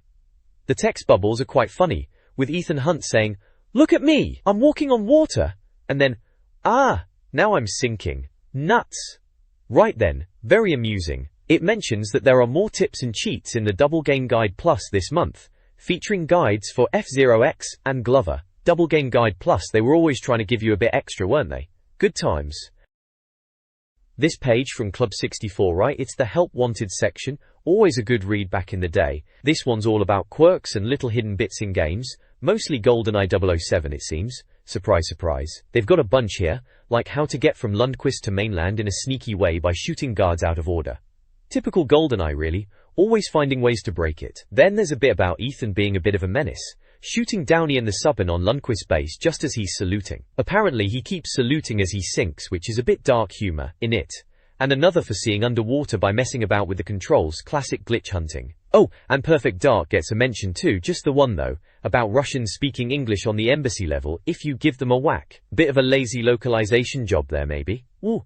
Loads more GoldenEye quirks. Killing guards in a specific order on the embassy using cheats. Making a piano player float. Bonkers. Killing all the guests on the embassy. Fair enough. And a strange guard on KGB warehouse who has a bit of a natter before you off him. And you can even have a chat with Barnes after he's, well, you know, in KGB HQ. Lastly, they've got one about turning Jack into a statue on the fire alarm escape level, freezing him in a funny pose after he gives you the fireman suits. Cheeky. Yeah, that's the page in a nutshell. Bunch of silly GoldenEye, and a tiny bit of Perfect Dark quirks. Just the sort of thing you'd try out with your mates after school, wasn't it? Those were the days. This page right then, it's a classic tips and tricks page from back in the day. We've got a section dedicated to Body Harvest, that quirky action game, where you went around shooting aliens. Apparently, if you named yourself ICHEAT subtle, you could unlock all sorts of daft cheats. Things like making your vehicle indestructible, weakening bosses handy for those tricky bits, and even something called Scottish jigging, which sounds utterly bizarre and probably involved kilts and badly rendered bagpipes. There's a load of other cheats like powering up your weapons, flying around, or messing with the size of your character Adam, even turning him evil apparently, all activated by tapping in button combos after the ICHEAT name trick. Then beneath that we've got the Madden NFL 99 section. Ah, Madden. Everyone was obsessed with American football for a bit there, weren't they? This bit shows you how to unlock bonus teams using new code and add code. You know, classic cheat menu stuff. Looks like you could unlock teams like 60s greats, 70s greats, all the way up to 90s greats, and some more obscure ones like NFL Equipment Team, and even teams based on the developers, EA Sports and Tiburon. Goodness knows why you'd want to play as the programmers, but hey, it's there if you fancied it. Just enter these daft little code words, and boom, extra teams to play with. Standard stuff for the time, really. This page is all about tips and cheats, in it. Right then, first up it's wrestling, NCW/NWO Revenge. Must have been doing the rounds at the time. They're giving away secrets like how to play as the managers, blimey, never thought of that. Apparently, you press Z on the third and fourth controllers. There's a list of wrestlers who have managers, people like Hollywood Hogan and Eric Bischoff, Diamond Dallas Page and Kimberly, and loads more. Seems like half of them have a Vincent or Elizabeth as their manager. What's that about? Then there's stuff about second taunts, stealing weapons by pressing block and reverse buttons together, and controlling interfering wrestlers, which is a bit random. Oh, and how to beat every challenge. Basically choose the Super Brawl ring and throw your opponent out. Clever clogs, aren't we? Ass loose. Moving on, there's something for NHL 99, ice hockey for those across the pond. They've got cheat codes for big players, big head mode, seeing the ending, and faster game speed. Standard stuff for cheats really. Killy War. Lastly, a classic tip for Diddy Kong Racing, which was a decent car racer back in the day. Apparently, to play as Drumstick, you need to collect all the trophies and amulets, then go to the central area and do some frog hopping. Sounds a bit long-winded just to play as a chicken, but each to their own. They say he's fast but a bit podgy, so corners might be tricky. Cheers for the heads up. This page is the Dr. Kit's Game Clinic from N64 Magazine. It's a classic bit where readers would write in with their gaming problems, bless them. First up we've got Tony from Walthamstow struggling with mission. Impossible on the CIA rooftop level, can't figure out where to put the digital camera. Dr. Kitts, in his infinite wisdom, tells him to stick it on the crates. Simple as that. Then there's Richard from Holland asking about Pilot Wings, and whether the day changes to night on Holiday Island. Remember Pilot Wings? Nice relaxing game that was, showing off the N64's power at the time. Someone else, Edward from Plymouth, is moaning about GoldenEye 007 on the facility level, wanting to beat it in 2 minutes 5 seconds. Everyone struggled with that time trial, didn't they? Dr. Kitts just says to keep your eyes peeled for Dr. Doak, who's randomly placed. Typical. Dan from Aylesbury's on about IS 98, International Superstar Soccer 98, getting stuck clearing up. And finally David from Bristol's Lost in Turok, on level 3, looking for a chronoceptor piece. Dr. Kitts tells him to check around the pillar jumping sections and climb some vines. Helpful as always, the old doc. Classic game clinic stuff, takes you right back. This page from N64 Magazine, probably from around 99, looks like a help section for games. Classic stuff. We've got a bit of a moan from the hotline team about being really busy, apparently because of Zelda. Seems like everyone was ringing in about that one. Must have been Ocarina of Time if it was that busy. They were saying it was busier than when there's plague in town. Bit much maybe. Anyway, they're saying they're so busy they can't even make paper airplanes out of memos. Warranty. Then there's a chunk on Banjo-Kazooie. Good game that was. It's giving tips for Gobi's Valley and Mad Monster Mansion. For Gobi's Valley, it's walking you through the pyramid maze bit. Typical maze stuff. Left, right, all that. Then there's helping the thirsty tree by the pyramid, using the magic carpet and beat-busting a rock for a camel to get water. Sounds like a bit of a faff, but that's Banjo for you. And how to get into the Sphinx. Using the moving sand and egg shooting its nostrils. Bit daft when you think about it. Lastly for Banjo, it's about getting the sprint shoes, more moving sand and statue climbing. Those moves were always a bit awkward to pull off. Next section is about Mad Monster Mansion, what to do with the pots in the graveyard. Apparently there's 5 pots, you egg them and flowers grow, and then you get a jigsaw piece. Then it's where the witch switch is on that level, in the house in the cemetery, up to the organ, using the flap-flip jump to get a music book. Sounds like a hidden puzzle switch like they always had in Rare games. So yeah, just a standard help page for Banjo-Kazooie really, walking you through bits people were probably stuck on, good for its time if you were phoning the hotline all the time, and racking up your parents' phone bill. This page from Club 64 Nintendo Hotline seems to be giving some helpful hints for Banjo-Kazooie. Looks like a couple of readers are stuck in Rusty Bucket Bay and Click Clock Wood, common spots to get a bit lost back then, eh? Jew. They are asking about finding witch switches. Remember those? You had to beat barge them to get a jigsaw piece. For Rusty Bucket Bay, the answer is all about jumping on boxes on the ship, going up levels and using a TNT box hanging from a rope to reach a crane, then glide to the witch switch. Sounds about right, that level was a bit of a maze, yo. Then for Click Clock Wood, it's all about Mumbo's hut in the winter section. You need to fly as a bee, and bomb a snowman to reveal the switch. Blimey, completely forgot about bombing snowmen as a bee. Hurrah! It also explains what the Nintendo Hotline is all about. Expert games players to help you out. They even mention the phone number to call, 017-036-52222, and another automated line if you couldn't get through, 089-16-69945. Remember having to actually phone up for game hints? Madness really, when you think about the internet now. 50p a minute too, cheeky. But back then, if you were truly stuck, it was a lifesaver. Before everyone just looked up everything online. Good old days, in a way. This page is about a competition to win Wipeout 64, seems like they're giving away an N64 console and the game itself, plus the soundtrack on CD. Remember Wipeout? Proper futuristic racing? Very cool at the time. They reckon Wipeout 64 is the fastest game this side of F-Zero X. Bit of a bold claim, but fair enough. It was nippy. So the competition is to pick who would win a Wipeout race, out of a bunch of made UP characters. Let's see who we've got. Warrington Nippy. James the Mantis is Ashton. Bit of a dodgy driver but determined. Tim the Beaver Weaver, foul-mouthed but soft at heart, relying on bluffing. Then there's Martin Mentalist Kits, a trained killer, bit extreme for a racing game, even Wipeout. Andrea Ball, sounds a bit like a mum, bakes cakes and knits, but apparently can wield a big stick. Will Wiggy Overton, an Essex man, and a gaming guru, with greasy hair that's never washed, charming. And finally, Jess the Egg Bickham, aerodynamic head and surrounds himself with rotting pizza. Lovely. To enter, you had to send a letter to N64 Magazine, give your choice of winner and say why. Closing date was January 28, 1999, so a bit late to enter now then. Usual rules, future publishing and Midway employees can't enter, editor's decision is final, and rule number 4 is, I am Godzilla, you are Japan. Right then. Sounds like a bit of fun, and a chance to win some N64 goodies, not bad. This page, blimey, it's got a big N64 splashed across it, talking about soundtrack CDs. Seems a bit random for a magazine page, doesn't it?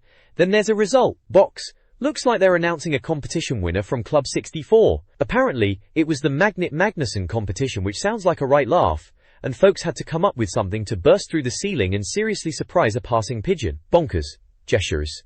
Anyway, the winner is some chap called Sam Elliott from Dunstable. His winning entry for, if this game was a big swearing psychopath, was it would be, in Tim's smelly old pullover. Right then. The magazine lads are going on about how incisive and humorous it is, and frighteningly true, whatever that means. Apparently some other people went a bit too far with rude words like spunky, Andrea, pants and truncheon, so Sam's smelly pullover won the day. He gets £100 and a copy of Zelda. Not a bad haul, I suppose. New. There's also a picture of a hand holding a little card with a load of random words on it. Looks like some sort of word association game. You can see bits of words like spunky stick, amazing from world, aqua sprouts, horse rubbish, and pull over again. Maybe they were giving people some word prompts for the competition entries. It's all a bit silly really, typical magazine filler back then. Still, £100 in Zelda, can't sniff at that. This page is a blast from the past, straight out of N64 Magazine. It's all about connecting with other gamers, buying and selling bits and bobs, the kind of stuff you'd see in the back pages back in the day. First up is the pen pal section. Seems like loads of folks were looking for someone to write to, all obsessed with the N64 unsurprisingly. You've got kids and teenagers wanting to chat about games like James Bond, probably GoldenEye 007 Fever was still strong at this point, Mario, Zelda and all that Nintendo goodness. One bloke even specifies he wants someone who is mad on Yoshi and the Zelda series priorities, eh?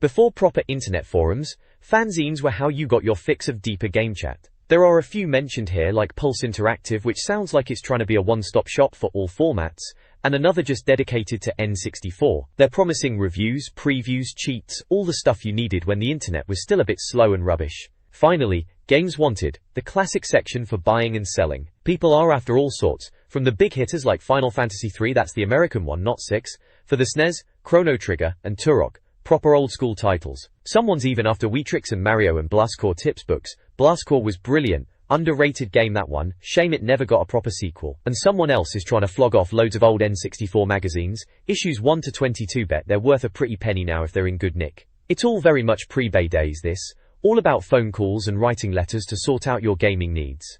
Takes you back, doesn't it? This page from N64 Magazine looks like the Contact Club section, the classifieds basically. It's all games people are trying to swap or flog. Loads of blokes trying to trade their games here. For Manos, you've got the usual suspects cropping up loads. Mario Kart 64, of course, everyone wanted that, and it seems everyone wanted rid of FIFA 98 back then, not surprised. Diddy Kong Racing is in there a fair bit too, must have been the next big thing after Mario Kart at the time. Banjo-Kazooie and GoldenEye get a good few mentions. Proper classics they were. Wave Race, Pilot Wings, Star Wars games, Duke Nukem 3D, all the usual suspects are there for swapsies. Looks like some people are after specific trades, swapping Forsaken for Duke Nukem 3D, or TGR, or Mario Kart 64 feet for any footy game. Someone's even offering Mario Kart 64 for a Clay Fighter memory card. Madness. And a few folk wanting help with GoldenEye cheats, struggling with the secret levels. We've all been there. Down at the bottom, a few games for sale, Mace, Turok, Extreme G, all for around £25 to £30. Not bad for box games back then, I suppose. And someone flogging F1 pole position, anyone remember that one? Probably not.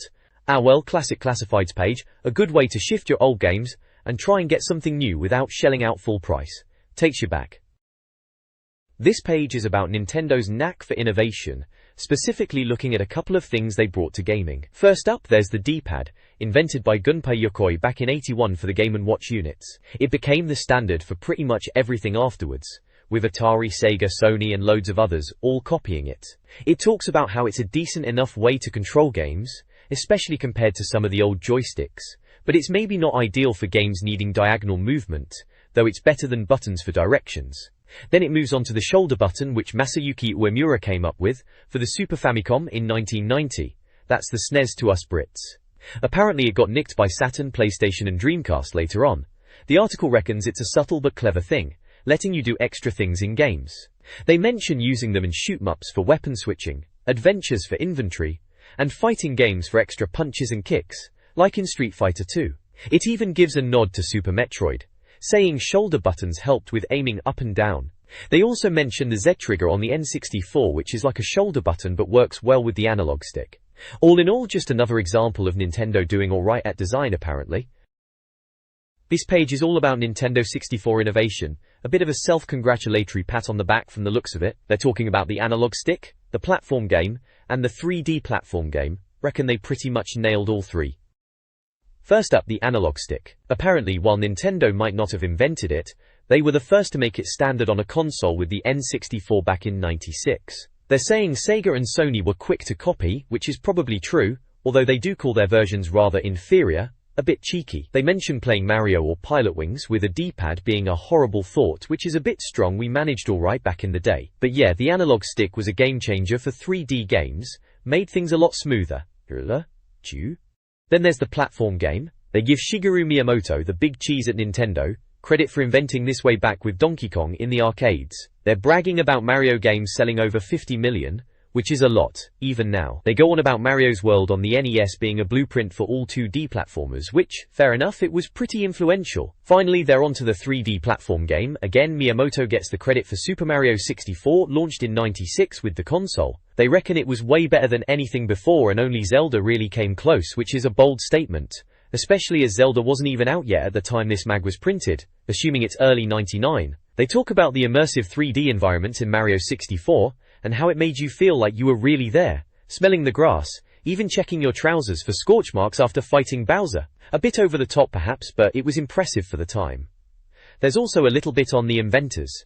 Gunpei Yokoi is mentioned, the fella behind the Game Boy, and Shigeru Miyamoto again, and some chap called Masayuki Uemura. Sounds like these were the main brains behind Nintendo's hardware and games back in the day. Yokoi apparently left Nintendo after the Virtual Boy flopped, which is a bit sad, and tragically died in a car accident in '97. Miyamoto is the artist type who worked on Donkey Kong and all those famous Mario and Zelda games. Uemura is the electronics engineer, who helped stretch the NES hardware and design new tech like the SNES.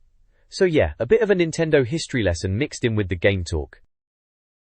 This page right then is all about Nintendo's bright ideas over the years, some crackers and some right stinkers, all under the banner of Ninnovation. First up, it talks about the Rumble Pack, that thing you plugged into your N64 pad to get a bit of a buzz in your hands. Apparently Nintendo R&D were the brains behind it back in '97 for Lilac Wars, and it was a proper success even though Sony lads nicked the idea for their pads. It says here it became standard on all consoles. Good bit of kit that made Star Fox 64 feel a bit more involved when you were barrel rolling and all that. Gita. Then there's the Game Boy, old Gunpei Yokoi's baby, and Nintendo R&D 1. Introduced back in '89. Massive success. They reckon it's the most successful games machine ever. 1 million sold in the UK alone last year. Mental, isn't it? Even taking into account the Game Boy Pocket and the Color, they reckon they'll hit 100 million worldwide. You can see a picture of a purple Game Boy Color there. Good little handheld. Everyone had one back in the day for Tetris and whatnot. Jeshukuk. Next bit is about cartridge enhancements, bits and bobs they stuck in the cartridges themselves. Nintendo R&D and Argonaut were involved, and it goes way back to the Super FX chip on the SNES. Apparently they were always ahead with silicon tech. Mentions how Nintendo worked around the limitations of the NES and SNES, and Miyamoto's Zelda benefited from it. For the SNES, the Super FX chip was a big deal for 3-dish games, made Star Fox and Lilac Wars possible, and they reckon without it no sequel either. So cheers to that chip, eh? Then it gets to the section called Next Please. Not everything Nintendo touch turns to gold. A bit sarcastic, that headline, isn't it? First up is the Virtual Boy, poor old Gunpei Yokoi's last hurrah before he left Nintendo. World's first true 3D console, but it was a bit of a flop, wasn't it? Strange and underpowered, and red and black screen, no color. They reckon Virtual Boy games ended up cheap as chips in Tokyo. System expansion on the NES is next, saying the little NES had tech to expand its capabilities. Keyboard and mouse were made for it, and even a primitive modem to connect to networks and stock market prices and betting. Madness really when you think about it for an 8-bit machine. Keyboardin. Lastly, it mentions the Super Scope, that bazooka light gun for the SNES. Not a complete failure, but a bit of a low point, they reckon. Looked good in principle, but rubbish to play with. Yoshi's Safari was the only decent game for it, and the scope itself stank apparently. Fair enough, I remember those things being a bit clunky. Overall, a mixed bag of Nintendo innovations, some gold, some not so much, just like they said. This page in N64 Magazine is teasing what's coming up in the next issue. Looks like issue 24. Right at the top is shouting about Shadow Man. Reckons it's going to be the scariest game of 1999. Bit of a bold claim, isn't it? Says it's got horror, blood, naked zombies and serial killers. Sounds a bit much for a Nintendo 64 game, doesn't it? They're even saying it's so scary your granny won't like it. We'll see about that. Then there's something on Michael Owen's World League Soccer. Apparently Silicon Dreams are beavering away trying to make a football game that can rival ISS. They're promising a behind-the-scenes look at the game. Football games on the N64 were always a bit hit and miss, weren't they? Below that they're tipping Turok 2, saying there's a guide to finding everything in the last couple of levels, and a complete multiplayer guide. Turok 2, now that was a game. Explosions and dinosaurs, what's not to like? Latbora. And lastly, it mentions Legend of Zelda, promising an insider's guide to Hyrule and exclusive knowledge only in N64 Magazine. Zelda. Always a safe bet. Wonder what exclusive knowledge they've dug up. Overall, looks like a decent issue coming up then if you were into all that sort of thing back in the day. This page of N64 Magazine, issue 25 it says at the top, looks like a right proper feast for the eyes back in January 99. We've got the big reviews of course, leading with Rogue Squadron, always a solid blaster that one, proper Star Wars action on the telly, then Mario Party, which was probably causing some right family arguments at the time, wasn't it? Screaming at your mates for nicking all the stars. Gomon 2 is there too, that's the mystical ninja game, proper Japanese flavour that one. And blimey, Micro Machines, remember those little racers? Good fun with your mates round. And rounding out the big reviews, they've got Superman, goodness knows how that turned out. N64 Superman games weren't always the best, were they? Warrior. Then they've got a plus section with a load more games they've had a look at. Things like Rat Attack, South Park for the N64 that was probably a bit dodgy back then. Nightmare Creatures, Fox Sports College Hoops 99, Bio Tetris, and something called Kirato Kaigetsu, no idea what that is, sounds a bit too Japanese for me maybe. Up top they're on about Perfect Day, and Perfect Dark, saying they asked readers for suggestions, and they've printed the best ones. Bigging up GoldenEye as well of course, still the king back then and everyone was buzzing for Perfect Dark, to see if it could top it. They're wondering if it will live up to your expectations. Well, we all hoped so, didn't we? Then down the side we've got little teasers like, first news on loads of new N64 games, stacks of new tips and cheats, Japanese and American games reviewed, Dr. Kit's Game Clinic, remember that? Skill Club 64, a V-Rally competition and Help Wanted, probably for cheats or something. And at the bottom, a free double game guidebook which looks like it's got F-Zero and Glover in it, two very different games there. Says it's got 2 more top-notch guides and tips for loads of other top N64 games. Can't grumble at a free guidebook, can you? So yeah, jam-packed issue as always, felt like Christmas every month when this landed on the doormat back then. Good times. This page is taking a look at What If, which seems to be a section for games that are a bit different. The main focus is on a game called Met Force Gemini. Blimey, another cop game, eh? But this one, they're saying, is supposed to be realistic. Apparently you'll be playing as a copper in Tooting, walking the beat for ages before anything happens. Sounds about right, that does. They mention playing as a dog called Lupus, which is a bit odd, sniffing out crimes. They reckon it's a change from all the usual murder and mayhem in other cop games, aiming for realism, even if it means hours of nothing happening, perhaps finding some dog mess or kids bunking off school. They're saying it's set in a 3-square-mile area around Tooting, and even includes places like King's Cross. Sounds ambitious, if a bit mundane. They mention missions like Road Thrill, where you help an old woman across the road. Crikey, multiplayer is in, deathmatch style, but they can't have violence because the Metropolitan Police wouldn't like it, so instead you're spraying graffiti. Right then, it's out in March apparently. Over on the side, there's the index for issue 24. Looks like this issue's got a review of Buster Move 3, a preview of California Speed, a bit about Duke Nukem, 0 Hour, FIFA 99 Future Look, Golden Nugget, Knife Edge Review, Mario Feature, Micro Machines Preview, Mystical Ninja 2 Future Look, NBA Jam Review, NBA Live Review, NHL Breakaway Review, Pikachu Genki Detsu Preview, Quake 2 Preview, Rogue Squadron Preview, RPG News, Rush 2 Review, Snowboard Kids 2 Preview, South Park Review, Special Interrogation, Top Gear Overdrive Review, Turok 2 Tips, Twisted Edge Review, Vigilante 8 Future Look and a Zelda Review. Blimey, that's a lot crammed in.